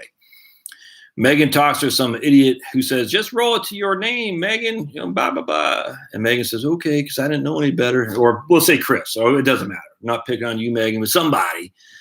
They follow the discretion of some firm that says you shouldn't do Roth conversions or something like that. Anyway, someone just said something stupid. And Megan says, okay, because I trusted this stupid idiot knows what the hell he's talking about. So now Megan needs some money, and she goes to take it out, and she's going to get it with taxes because it's IRA money, and she's going to get it with a penalty. Why? Because she's under the age of 59 and a half. If you roll it to if you kept it in an inherited IRA, you have access to that money. Like Mike was saying, it doesn't matter how old you are. Death is one of the exclusions to the penalty. So don't do that. If you're under the age of 59 and a half, do not roll inherited IRAs from a spousal into your own. Doesn't make any sense to do that at all. Just don't. I cannot tell you. I mean, something like that is so elementary. And yet it gets mistaken I don't understand why financial advisors don't get this more. It's such an easy thing not to do, and yet it gets done, and you're hurting somebody, man. And so this is the thing that sucks about this business. How would you know that? I mean, how would you know? You're relying on some schmuck who has a CFP, who has all the other freaking credentials. So you think you know what the hell he's talking about. And how would you know? I don't know the answer to that. I don't. This is why you got to know some of the stuff yourself. You just have to, because you're going to rely on people who don't know a lot of times what the hell they're talking about. And yet, who's going to end up paying the tax, the 10% penalty that Megan's going to have to pay? Can you undo it? Yeah. Would you suggest rolling over cash into a Roth, or does it only become cash into a Roth after rebalancing? Yeah, the term rolling over cash. See, this is where when I hear rolling over, that means to me a 401k to a Roth. And when you're saying cash, see, I'm confused the mechanics that we're talking about here, Mike. So Mike says, would you suggest rolling over cash into a Roth? So when I hear those two terms, rolling over, that sounds a 401k to a Roth. Because rolling over, that's what a rollover is moving money from a qualified retirement plan to an IRA, or it's moving money from what I call a trustee to trustee transfer. The trustee would be Vanguard or Janus to Vanguard. But a rolling over is also, too, believe it or not, when I forgot who said they're going to get the check from Janus, whatever, I forgot her name, Leisure Man. When he gets that money, he's putting it back into another IRA within 60 days. That's also called rollover. So the term rollover is indicative of different things to me, and it's hard to answer that without knowing. So I'm going to assume that you're saying rolling over cash that's not in a account, sitting in a bank, into a Roth. That's what I'm going to assume you mean. And if that's the case, yeah, that's the only way. You can only fund a Roth with cash. You can't fund a Roth with equities. You can't fund a Roth with I guess you can do it with I don't know. People ask every now and again about real estate. I don't know how that works, but you can only fund a Roth with cash. Now, I will say, when you're doing a conversion, IRA to Roth, all right, so you got 100 shares of VTV, and you like VTV, you want to keep 100 shares there. You don't need to sell and then buy it again on the Roth. You don't need to do that. You can do an in-kind transfer of shares. So if it's a IRA to a Roth, you can say just bring 100 shares from VTV from my traditional IRA and dump them into a Roth. You don't need to do two transactions of a sell and a buy. I can't imagine any firm that won't let you do that. But if there is one, get a new firm. And that's beneficial, because that way you don't have two transactions that you can conduct. I've got a $9.99 thing here. Appreciate that from my man, Rob. I don't know, man. Doing great work for Knuckles. Thanks, man. Appreciate it, Rob. Here's Chris and Megan. We love your sense of humor and unabashed candor. There's zero reason for you to withhold your feelings. Everyone has a choice to tune in. You didn't know, Chris and Megan, that I force people with my mind skills to watch. I said, you will watch. So they don't have a choice, because I'm the other channels on YouTube offer zero personality and impart little worthwhile. Actually, close. You got it, man. All right, so I'll come back to you, Mr. Whittam. Thanks, guys. One of the things I will say, Chris and Megan, about I have every now and again, I'll get some guys said, you could have said that in 5 minutes. So, no, I get it. I said, I know. Literally, I know. I'm long-winded. I get it. It sucks. Some people don't like it, and that's fine. There's 8,000 people you can watch on YouTube and not have long-winded answers. It bores me to death. I don't want to watch some dude we have a guy I know, and I know him. He's trying, but he's like, like, dude, you got to, come on. Just have some personality. I mean, you don't have to be right all the time. I mean, obviously bring good content, but just be engaging, for heaven's sake. You don't have to be a robot. No one wants that crap. Okay. When you are preparing your estate documents, can you add your cars in your will if you don't have a trust, avoid probate? Yeah. Yeah, but all right. So Peter, a will is probate. I mean, that's all. A will inherently means probate. So probate is a public proving of your will. So if you're trying to avoid probate, and you don't have a, did you say you have a living trust? Do not have a trust. Okay. You'd have to find out how you can do that in terms of the titling of the asset right now. And I don't know how you do that in your county. I don't know if they have a transfer on death, a quit deed. I don't know how that works with vehicles or a personal property. But just remember, a probate is a public proving of your will. So a will inherently means probate. There's just no two ways around that. How do you move assets to without going through? In terms of that, I don't know. I guess you could make the gift, give it to the kid before you die, so that way it's a gift. Yeah, I mean that's you can always gift property for sure. It will avoid probate because you gave the property away, but you still got to go down to the county courthouse to change the title. Kind of pain. I've got some baseball cards I have. I have an old Ken Griffey Jr. rookie. Remember those? I don't know if they're worth anything anymore. My biggest collection are my record albums. So I got, like I said a couple weeks ago, I used to be huge into, well, I still am, into lots of different kind of music. But I used to collect 7-inch records back in my punk rock hardcore days back in the 80s in Washington, D.C. And I got all kinds of, in the 90s even. And I had all kinds of vinyl 12-inch LPs, all kinds of stuff. I had to sell my 12 inches for some reason. That I was able to keep my 7 inches. And some of those guys actually worth pretty good money. The first ever Clutch release I have on 7-inch, which is fantastic.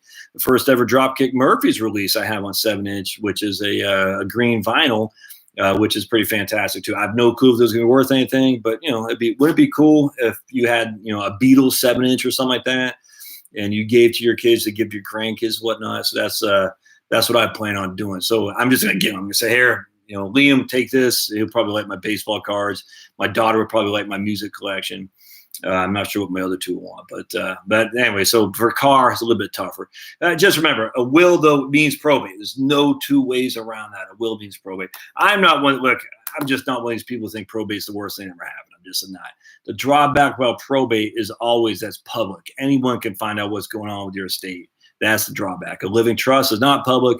Beneficiary designations don't go through probate, i.e. life insurance, IRAs, all that stuff. They probate avoidance. And not to use a probate avoidance tool that are at your, just with a piece of paper, i.e. beneficiary designations, transfer and death arrangements on investment accounts, payable and death arrangements on bank accounts. You can't do that, man. If you're trying to avoid probate, you need to have everything at your, every single thing you have at the ready, which is beneficiary designations, TODs, PODs, and gifting assets as well. Someone else gave me $4.99. Man, that's crazy. Making money here on this. I appreciate it. Let's see where the guy was. Thanks for the advice earlier, guys. Sam Mass, right on, man. Hope that's helpful. Look, I love the money. Don't get me wrong. I'm never going to turn down money. Don't feel like you got to. I appreciate it without question, but you don't have to send me money. But I actually got things to spend on for sure. The good old North Carolina. I know, Jeff, it's funny because it's the South. Everyone's like, the South is so much more tax friendly. North Carolina is the worst of the southern states when it comes to taxes. That's for sure. If your age is under 59 and a half and you use $3,000 to $20,000 conversion to pay the taxes, will you pay a 10% penalty on that $3,000 distribution? No, because Roth conversions are an exception to the penalty, Tom. They're exceptions to the penalty. You a breath of fresh air, and he says aloha, so he must be calling from Hawaii, Joe Zip. If I'm a breath of fresh air, man, Hawaii must be hurting because I've never been to Hawaii. I want to go there one time, but I appreciate that. Much obliged. Hawaii is it just looks freaking fantastic. No way around that. Moondog, great videos. Should a durable power of attorney be distributed to your account? Well, yes. All right, so this is a great question, Moondog. Oh, man, you're going to get me going off a tangent here. All right, so you got a durable power of attorney, do you? All right, and your durable power of attorney says, hopefully, that you are going to be able to act on it immediately. That, like Charlotte, my beautiful, I do not have any restrictions on her ability to act on my durable power of attorney. If I was incapacitated, she could act on it. If I'm sitting here talking to you guys and she goes down to Navy Federal Bank and gives money to the pool boy, she can do that. She has a durable power of attorney. It's available for her immediately, which means she has unencumbered access to all my money without me signing off on anything, without any doc signing off on anything saying I'm incapacitated. She has access to it today. Now, the thing is, that sounds great in theory, but Navy Federal is not under any obligation to accept a durable power of attorney. I'm telling you, I've heard this, other people say that's not true. The idea that a financial institution is under no authority and has to blindly accept a durable power of attorney to grant access to a non-owner of the cash is just insanely stupid. The idea that my wife can go down to Navy Federal Credit Union, which is down the street here, say I have this piece of paper, it's signed by my husband, says I'm the durable power of attorney, I'm the attorney in fact, give me his money, and that they have to accept it. It's just silly. Come on. And yet people say that all the time as if it's gold plated. It doesn't mean, no. So Navy Federal doesn't have to take it. So what you should do, Moondog, and Vanguard's notorious. This is what friggin' pissed me off about Vanguard. Like Vanguard, you get all this money here. You know for a fact that so many people are going to have issues when it comes to incapacity. Why are you making it harder for people to present you with a durable power of attorney? And the last I checked, this last year at Vanguard, it expired every 30 days or every 60 days or something like that. Which is freaking insane. I said there, I say, why not allow Josh to send his durable power of attorney to Vanguard, let Vanguard freaking look through it, yep, no, we don't like that, change the language, whatever they want to do. And so that way it's on file in advance of the need for my wife to have to act. It's insane. USA does that. USA has an off-the-shelf durable power of attorney. You get notarized, you send it back to USA, and you are good to go. Vanguard's not like that. And for the love of me, I don't understand. It's freaking insane. So you're sitting there thinking, so Vanguard, they may or may not pre-approve it, but even if they do, they got to pre-approve it every 60 days or whatever the issue was. I don't know what it's like today, but I'm almost guarantee it's not more lenient. And so now 62 days goes by. I'm in a car crash. I don't know who I am. And Charlotte needs money from Vanguard. She goes, well, I gave you guys a durable power of attorney. Oh, yeah, but that's 2 months ago. Okay. We need to get it pre-approved. She's like, dude, I need the money now. She should have done it 2 days ago. She said, it's crazy. So the answer to your question is you should have it distributed to all your holding companies before it's needed. And you should make sure they A, accept it, and B, find out what the specifics are if they will renege on that later on down the road, because you got to know. You got to know. And again, so there's two things. Durable power of attorney, look, it's up to you and your spouse or whoever you want to act as your attorney. In fact, for me, it's Charlotte is acting on it immediately. I do not like the ones where I want to wait for 2 doctors to sign off on it saying I'm incapacitated. I find that to be way too many hoops to jump through for a woman, typically whose husband had a stroke and now needs cash. Anyway, don't do that. Let's see. Just started learning about bonds. Any tips on buying them? I'm just not a fan of bonds, Mr. Whittam. I hate to say it. I don't see any value at all in bonds, none whatsoever. If I am going to buy them, I'd buy them. If I am going to buy them, I like the idea of buying the individual bonds. I always have liked that better than buying a bond fund. The drawback about the individual bonds, though, is that it's just you. What I mean by that is you're competing against these huge institutions. And you're always going to get the low end of the stick. You're always going to get the horrible bid-ask price. You're going to get killed. You can't win as an individual, the mom and pop owning bonds. You can't. And then the fact you're not making any money after taxes and inflation, you're losing money. I'm just not a fan. So I'd rather have you buy CDs for sure. CDs are better. They pay a little bit, just depending on what kind of bond you're buying. There's no risk. I guess FDIC could go bankrupt, but essentially there's no risk to CDs. You're getting roughly the same yields you're getting on bonds nowadays. And you can buy them, you just go down the bank to buy them. Easy. So that would be my advice there. All right. So, okay. A traditional IRA converting to a Roth with cash. Oh, yeah. Just move. I would just move it over to the Roth with the cash, and then when it gets there, invest it. Absolutely. Sorry, Josh, and everyone else here are just trying to figure out things that are should I have been more? I'm not sure what you're saying, Beach Bum. Sorry, it's not you. I'm not sure why you're apologizing for anything. I didn't find anything mean-spirited or anything. I don't know. Beach Bum, I don't know why you're apologizing. I found nothing offensive or anything like that or questionable. I did see the IB Kiefen guy who gave me $2 so he could talk about how he wants to fart. Let's see. I think that's a boy or a girl. Just real quick, I shared on Facebook. My wife actually bought this fake poop. It's the awesomest thing ever. And so what I did, I was leaning over in the front room there, like, oh, my stomach. And then so I got up and I dropped this fake poop. You remember like that show was a Caddyshack or something like that, where they threw the baby Ruth in the pool? Well, this is like a fake one. I got up and I kind of dropped it. I said, I ran off to the bathroom. And my son later said, "Oh, disgusting. That's disgusting."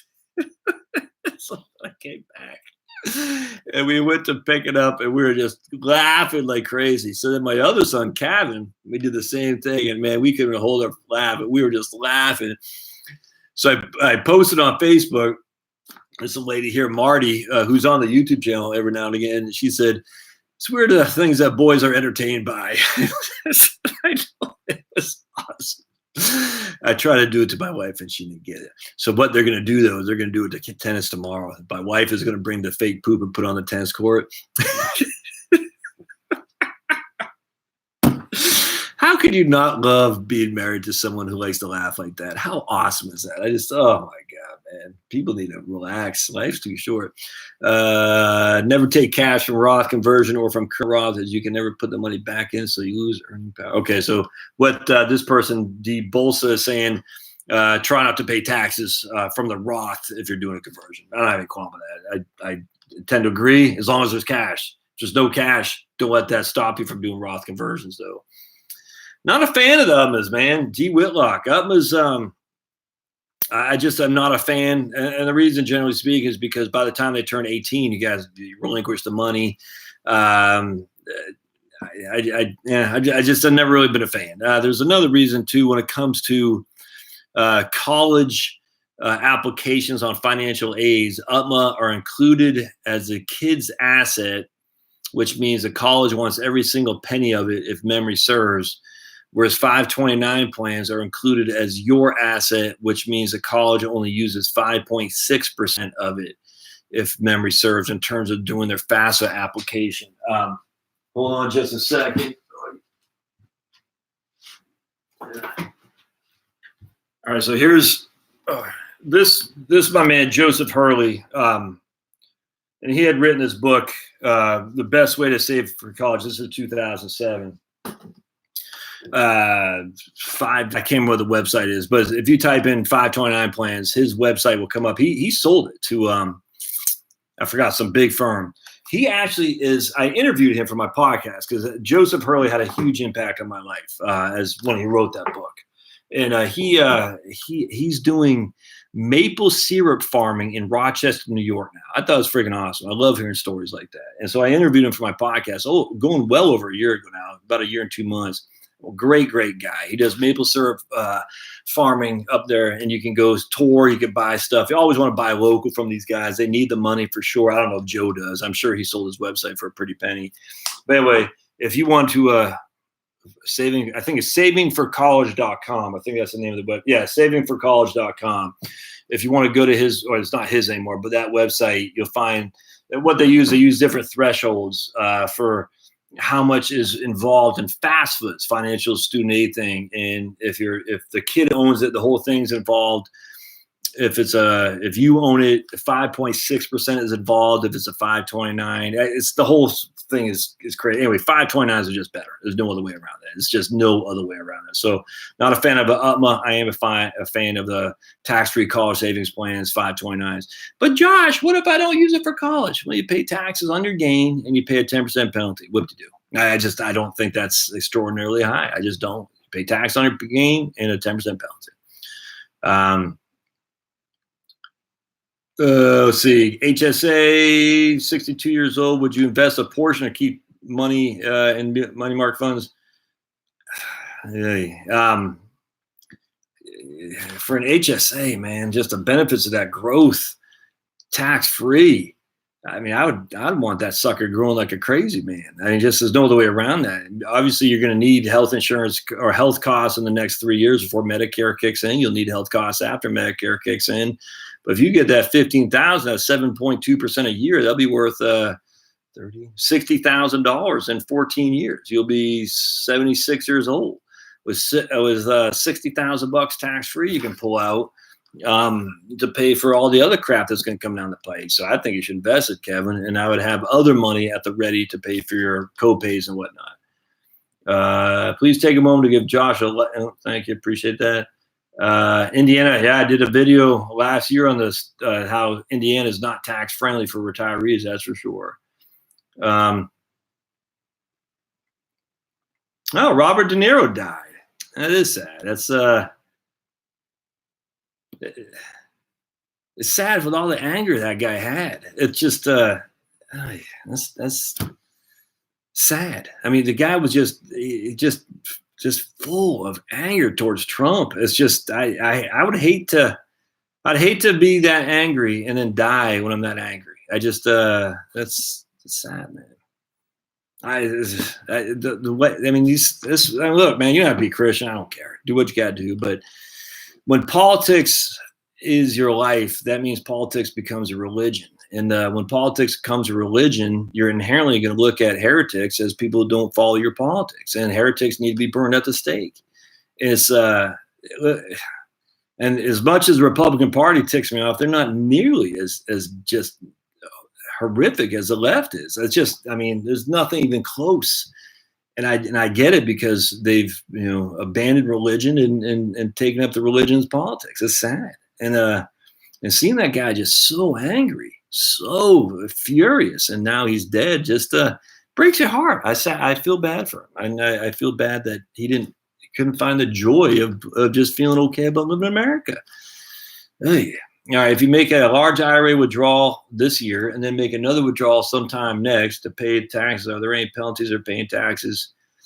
Yeah, I don't know, iSpark. I mean, this is where we get a lot of questions on, and I don't have the answer. Is there essentially an estimated tax you got to pay? I've seen both. I've seen people get penalized for estimated tax, and I've seen people not. So I don't know what the rules are on that.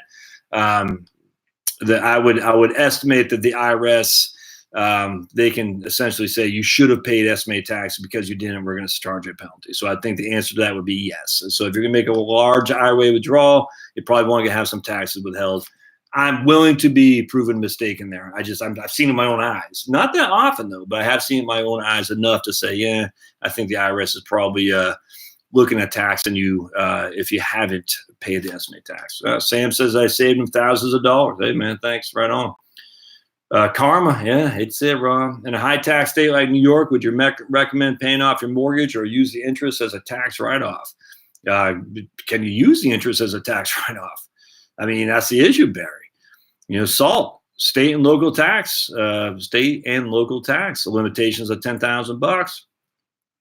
So you don't have a whole lot of, so you got to think about it. Are you going to be above and beyond the $24,000 to $27,000? It looks like you're married there.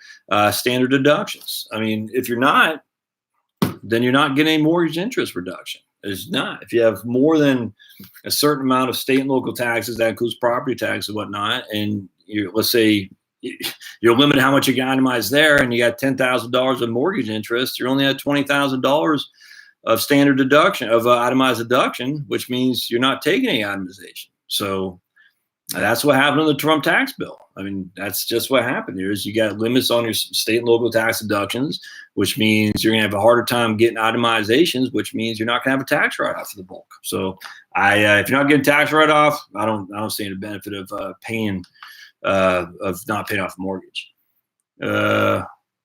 I was at deer in the headlights looking at individual bonds on Vanguard, so I just bought VT. Yeah, I don't have any qualm with that at all. Working in individual bonds it's not a good place to be. Is an IUL better than getting term invest? Index universal life? I've yet to be convinced on this stuff, man. Better than getting term invest and the rest. This is going, I don't even care. You can use index universal life. You can use universal life, variable universal life. Hell, you can use whole life. Should you buy term and invest the rest, or buy some kind of cash value equivalent? No one's going to convince me that buying a life insurance policy is better than what you can get in the market. And the reason for that is because of the fees. So there's just no getting around that. And then you factor in these index universal lives, they're point to point. You're not getting the dividends as it is. there are upside limits and all that. You're not getting the full growth of the market. Yes, you get. I mean, I'm telling you, I guarantee we can show you instances where the IUL did better than a mutual fund of some sort, because the mutual fund in 2009 was getting hammered, where at least your IUL wasn't. I guarantee we can find circumstances of that, but the vast majority of time, I bet you can't. So I'm not a fan. I'm just not a fan of those. Any products that give you upside limits, I don't like, generally speaking. I did like the Swan defined risk portfolio. I like that, but they're using options in there. And there's not point to, it's a lot different than that, actually. That is an option strategy, a true hedge strategy, where the IULs are basically saying we're going to have all these fees on top of fees, and we're going to give you limits on the upside. We're not going to allow you to have dividends reinvest. It's just, I don't like it. It's a hoax. Robert De Niro did not die as a hoax. Oh, well, shocking. A hoax on the internet? All right. Can't say I'm shocked by a hoax. 5-year rule on Roth conversions. If under 59.5, you cannot do a conversion, then withdraw funds for that conversion for at least, that's, yep. Well,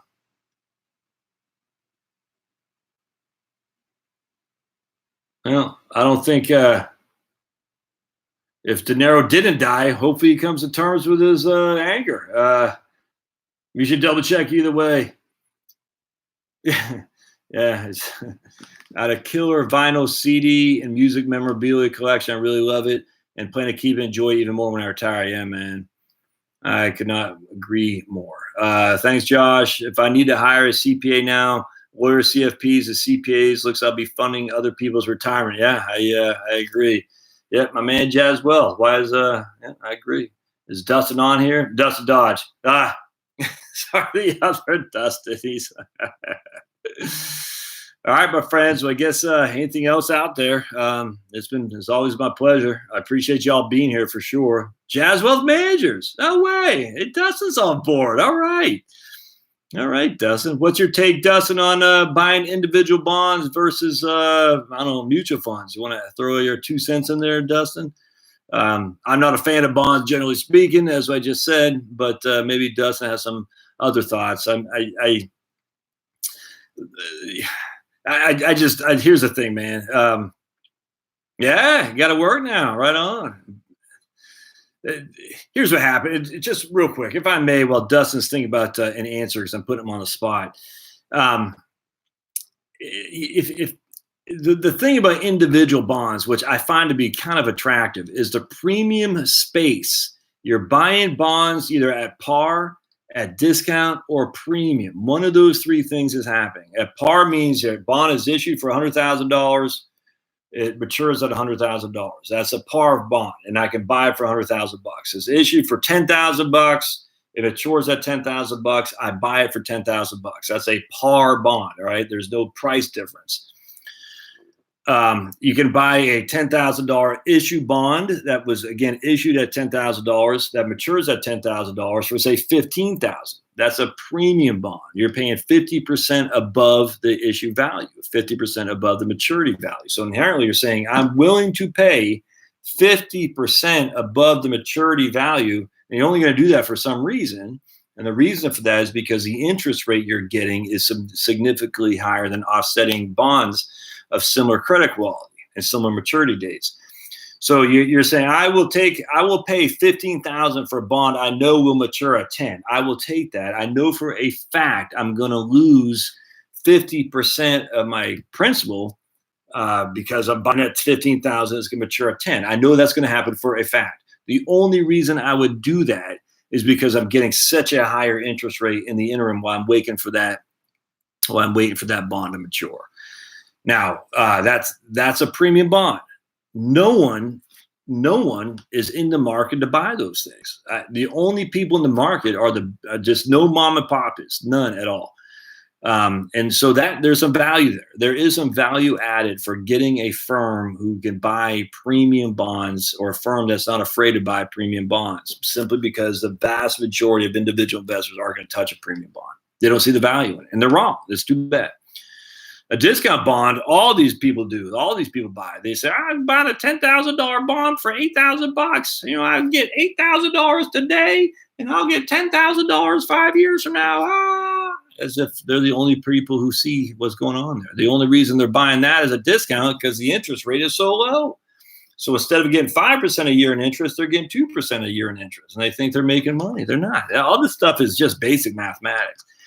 So if I was buying an individual bond, I would be looking at the premium bond market because no one's touching it. I mean, I'm telling you, the opportunity there is endless relative to discount bonds. There's really no par value bonds. You're not going to buy a bond at par.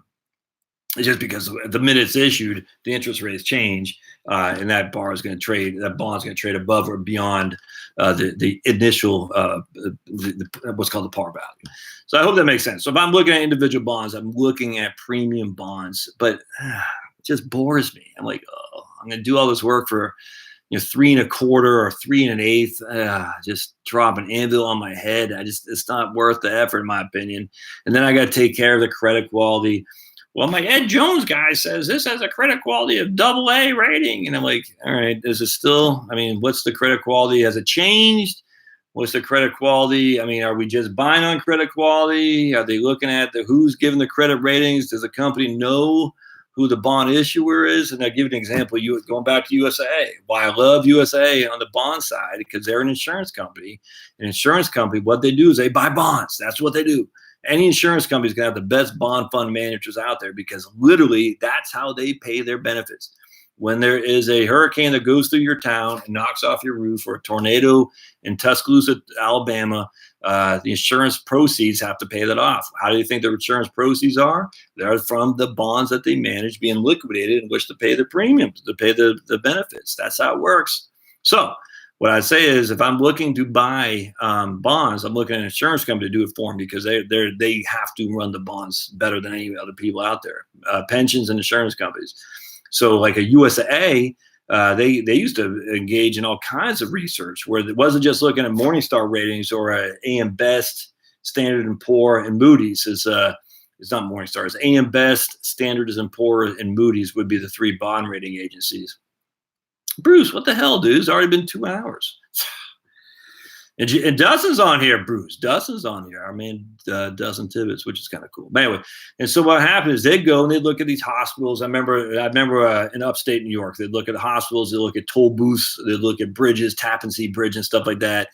It was pretty cool, man. And they'd have opinions on the likelihood of the Tappan Zee Bridge getting enough revenue from tolls to be able to pay the bonds. It was freaking awesome. I love it. I love listening to their stories about how they're identifying bonds.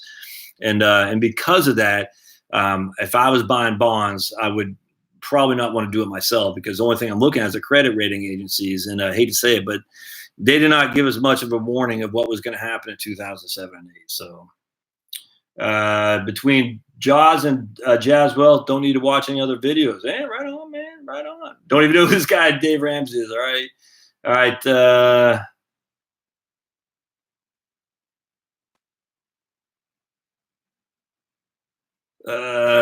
JD says he's not going to pay tax on 401k distributions.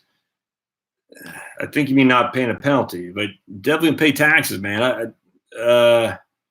I'll not pay taxes on 401k distributions that are and have been with my employer for 35 years. Yeah, but all right, you're not paying a 10% penalty, JD, but you're certainly paying income taxes. Just you got to clarify that. I inherited my late husband's IRA. I'm 53 years old. Like to convert the money to a Roth. Does it make sense to use some of the IRA money? That's the $64,000 question, Miss Moon. I mean, if that's all the money you have, yeah, absolutely, without question. If you don't have any other cash, then you should, in my opinion. I just, again, as I said before, the drawback that you have is that you're only 53 years old. So if you start converting it and putting in your name, you're not going to have access to that money until you're 59 and a half. So I hope you have other cash, because if you start and taking away an inherited IRA and making it your own Roth or traditional, you lost the ability to tap into it without a 10% penalty. So just be careful there. Be careful in not making yourself liquid constrained for sure. Ideally, you have some money sitting in a savings account or something like that, or life insurance proceeds that you can use to pay the taxes on the IRA conversion, or you can use for liquidity. But if not, just I'd be careful just because you might need the money. If you do, you'd rather not have to pay the 10% penalty. Yeah, right. Okay, gotcha.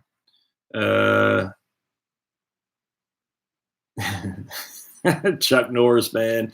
Oh, Chuck, man, those Chuck Norris jokes are freaking awesome.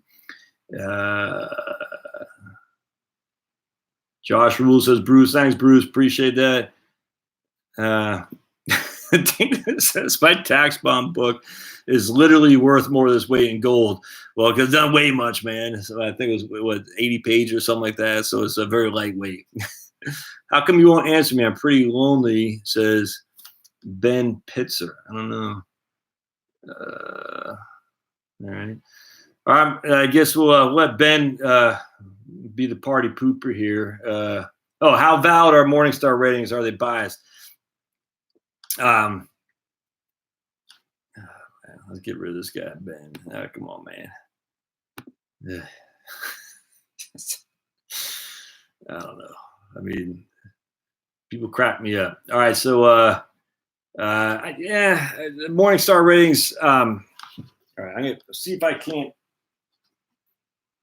I'll probably do a video on this. I don't think I'll be able to find it tonight, but if I can. Hold on just a second. I'm going to show you something about Morningstar ratings. This is one I want to read to you guys. Active share and mutual fund performance. That's a fantastic article. More MBER working papers. Economic preparation for retirement. Ooh, how to read a 1040 for fun and profit. That's great. How to be a 1040 diagnostician, whatever it is. That's my man Phil Kavesh, by the way. He's a tax attorney out in California. He's pretty good. Him and Bob Keebler do a lot of the tax stuff, which I'm a huge fan of. Ooh, look at this. What makes annuitization more appealing? I'm telling you, this is a great article. I've read it a couple times. I haven't done a video on it. That's going to be good. So that's my thing. What makes annuitization more appealing? Because there is some reasons why annuities actually work for people. Hold on a second. I'm trying to show you. Ooh. Active management in mostly efficient markets. Hold on. But there's a method to my madness here, folks.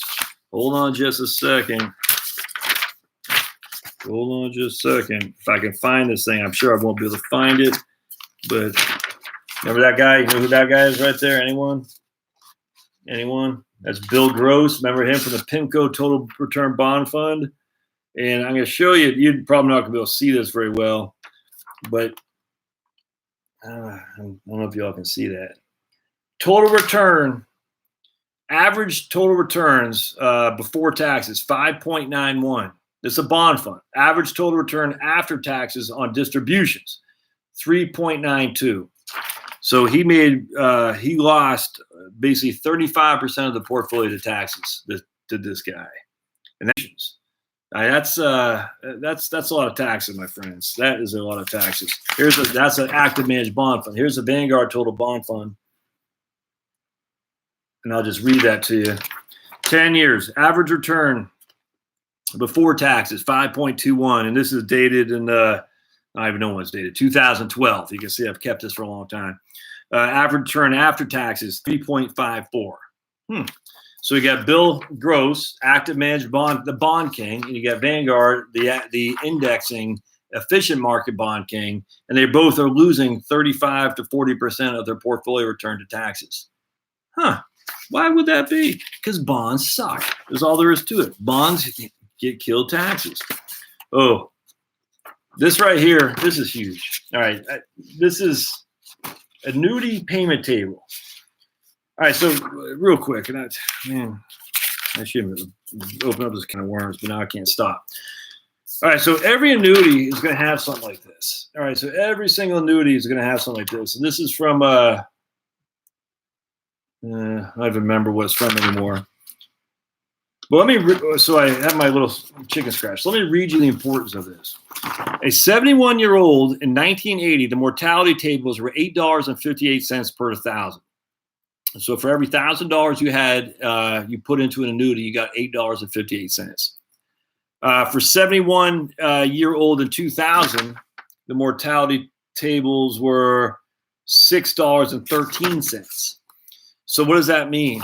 This is flipping huge, man. And I'm not going to do it justice in this right here. What that meant was that a 71-year-old in 1980 got about 30% more for every 1,000 he annuitized than a 71-year-old in 2000. Now it's even worse now. And why is that? Because the life expectancies have gone higher. So the Society of Actuaries, the Social Security life expectancy charts, all those charts that the annuity companies use are saying people are living longer. So the longer people live, the less money they give you for an annuity. So if you could have bought an annuity in 1980, your mortality tables were such that you were going to die a hell of a lot quicker than you would have bought one in 2000, which means the insurance company in 1980 was going to pay you more because they didn't expect you to live that long. Does that make sense? Now, the drawback is, or the benefit is to buy an annuity today, a deferred annuity now, a deferred, like the friend we're talking about USA. To buy an annuity today, you are locking in your mortality table. That way, if you would have bought one in 1980, you're locking in that $8.58 per 1,000, even if you're not going to annuitize it until 2000, when the mortality tables are significantly lower, 25 to 30% lower. Hope that makes sense. You are literally locking in the mortality table when you purchase that annuity. I tell you, when I was at USA, I used to tell young people all the time, just put $5,000 into a flexible retirement annuity. If nothing else, other than to lock in the annuity table, the mortality table. I know that's confusing. Maybe I'll do a better video on this. It's going to be tough without doing it right. But I had an annuity guy. I usually blew off annuity guys. But I had an annuity guy, Mark, forgot his name. He was a weird guy, but I liked him. I enjoyed him a lot. Actually, a lot of people were rude to him. That kind of ticked me off because he's a good guy. He tried to be very helpful. He pointed that out to me about 10 years ago. He goes, "You don't understand," because I've never been an anti-annuity guy. Because you don't understand how these work. I said, well, yeah, I'm smart. I'm a CFP. I got a master's degree. I'm Josh. I know what the hell I'm talking about. He goes, you don't. And he showed me. I couldn't believe he was right. And then I started doing some research on the old USA mortality tables, and I was stunned. I was stunned how ignorant I was on annuities. And so anyway, just in the back of your mind, you're buying an annuity, it's a deferred annuity, not necessarily so you can turn it to an income stream. Yes, certainly, but you're also buying it so you can lock in your mortality table as in year 2020, essentially. In fact, I bet the mortality tables they're using now, probably from year 2014, maybe 2010. Anyway, either way. So most likely our mortality tables are going to stretch. We're going to be living longer and longer and longer. So you're buying an annuity to lock in the mortality table for a mortality table to have you dying sooner than you actually will. I hope that makes sense. All right, but anyway. Hold on. If I can find this one thing, and I hope I can, because someone asked me about Morningstar. Not going to be able to find it. I had I'll show you this. It's pretty funny. It's from the Wall Street Journal back, I can't remember. See the return of the market-beating fund manager. What does that say down there? The stage is set for stock pickers to shine. Here's what you need to know to find the best ones. This is December 19th, 2010. What since proceeded to happen since then? The active managers got killed. But the Wall Street Journal told you what you need to know to pick the one that was going to make you money. Here's just one from I will do a video on this, I promise. Why banks beat bonds. All right, this is CNN Money from July 24th of 2007.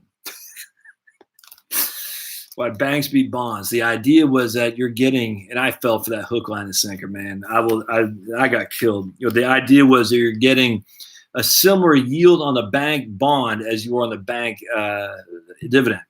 The bank bond was taxed at ordinary income. The dividend is taxed at qualified dividends. All right, so you're getting a similar yield. So why would you have a bank bond when you're getting a similar yield on that as you are on a dividend, where the dividend is taxed less and the dividend can grow?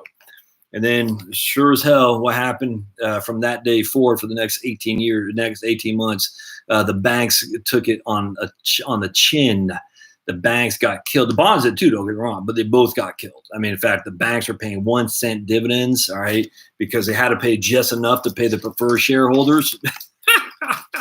The bonds, I don't even know what the hell happened to bonds. I can't remember. I don't care anymore. But I just chuckled because the banks got pummeled, and the people who went from the bonds into the stock just lost their shirt. So at least if you had the bonds, the banks didn't go bankrupt, so at least you got paid, and we know that for a fact. You didn't lose your shirt like you did on the stock.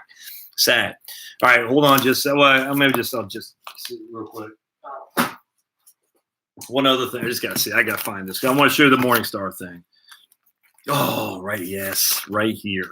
Oh. All right, so this is a Morningstar Leg Mason Value Prime. And you can see can you see where it says, let's see, 5-star rating? I don't know if y'all can see that. See, it says 5-star rating up here. So this is in what date was that? Release. Yeah, so September 30th, 2005, the Morningstar Leg Mason Value Trust Fund was 5-star rated. All right, look at it. Smoked. You can see the reds, what Bill Miller and the Value Trust did relative to the markets. 5-star rated in September 2005. Fast forward till December of 2007, and you can see 2-star rated. And then it went to 1-star if memory serves. And Bill Miller was, no one wanted to talk to Bill Miller again. He was the guy who ran that fund for many, many years. The issue there is, when do you think people were buying this fund? When is that 5-star or when is that 2-star? You see what I'm saying? So that's the issue about the Morningstar fund ratings. I actually believe in the Morningstar fund ratings by and large. I do. In fact, I did a big blog post about a year and a half ago where I actually showed you that the fund ratings you should invest based on Morningstar fund ratings. But the reason for that is because they focus on fees a whole lot more than they used to. Back in the old days, they didn't really focus on fees. They just focused on short-term performance, which is why you got stuff like this right here. But nowadays, because it's focused on fees as opposed to short-term performance, it's more focused on fees and steadier performance over time, as opposed to just, a one-trick pony. And so because that, you will see, and Morningstar says this explicitly, we don't anticipate you outperforming because we don't know. But our history shows you that our 5- and 4-star funds have outperformed by about 25 basis points, 1/4%. And that's just due to fees, with less risk in terms of volatility too. So look, I'm not a huge fan of Morningstar funds. Like, you should put all your eggs in one basket. But when it comes to the Morningstar fund ratings today, I think it's the best thing there is relative to anything else, just because we know for a fact that they focus on fees and they focus on long-term performance and volatility. And because of that, I'm pretty confident that you can be pretty rest assured on the Morningstar fund rating for sure. You'll see most of their 5-star funds are going to be Vanguard, American funds, and things like that. But people say, but just because it's a 5-star doesn't mean it won't keep it as a 5-star. No, I think only 12.5% of the funds retain 5-star or are 5-star in a given year. So there's a good chance it'll be 5 to 4 and 4 to 5 and whatnot. But very few 5-star funds fall like the Leg Mason Value Trust, not anymore. So most of them stay 5 and 4 because it's focused on the fees. Hope that helps, man. So am I going the wrong way? Yeah.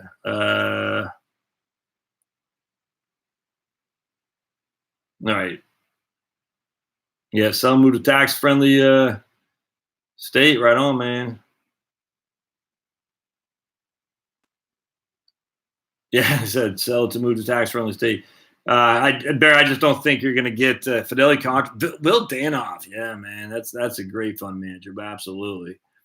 That is. It looks like my battery's dying. So Barry will. Don't current interest rates do, Anthony? They do affect the annuity as well. Absolutely. Yep, that's for sure. When it comes to the mortality table, though, they're going to tell you right there what your mortality rate is relative to $1,000 invested. So, that yes, interest rates and your age will affect the payout on annuity. Absolutely, there's no getting around that. The issue, though, is the age is the one thing that will be constant moving downward to make it more likely you're going to die earlier for sure. Hey, thanks, Randy. Right on, man. Yeah, don't do retirement date funds. I hate them. All right, so Barry, this will be the last one. I'm starting to get sleepy. I just said I doubt in New York that you're going to be able to write off much of your mortgage interest. So if you can't write off much of your mortgage interest, you're not having any mortgage interest deduction, might as well pay that sucker off. All right, it looks like my battery's run low, so we're going to get out of here. Appreciate y'all being here, folks. I'll do this every Sunday. I actually enjoy Sundays now. It's fun. And I'm thinking about Sundays and Thursdays. I'm not sure if I'll do, I don't know. I'll be open. You can put in the comments here, but I would be open for suggestions. I like the Q&A. I like this right here. This is fun. I just want to make sure that we got stuff to talk about. So I was thinking I might do like a Thursday on a webinar of some sort, maybe like a live webinar. And then, hey, Clint, what's going on, man? Good to see you. You've been quiet back there, Clint. But I was thinking a Sunday Q&A and like a Thursday webinar thing I was thinking. So let me know if you think that would be worth it. I mean, obviously, a lot of y'all won't be able to be here. But Sundays and Thursdays are primetime TV for sure. So, yeah, let's think about it. It's something to think about. So if you have any suggestions, I'd like to hear it. All right, guys. We'll see you guys next time. Thanks again for being here. Have a good work week. See ya.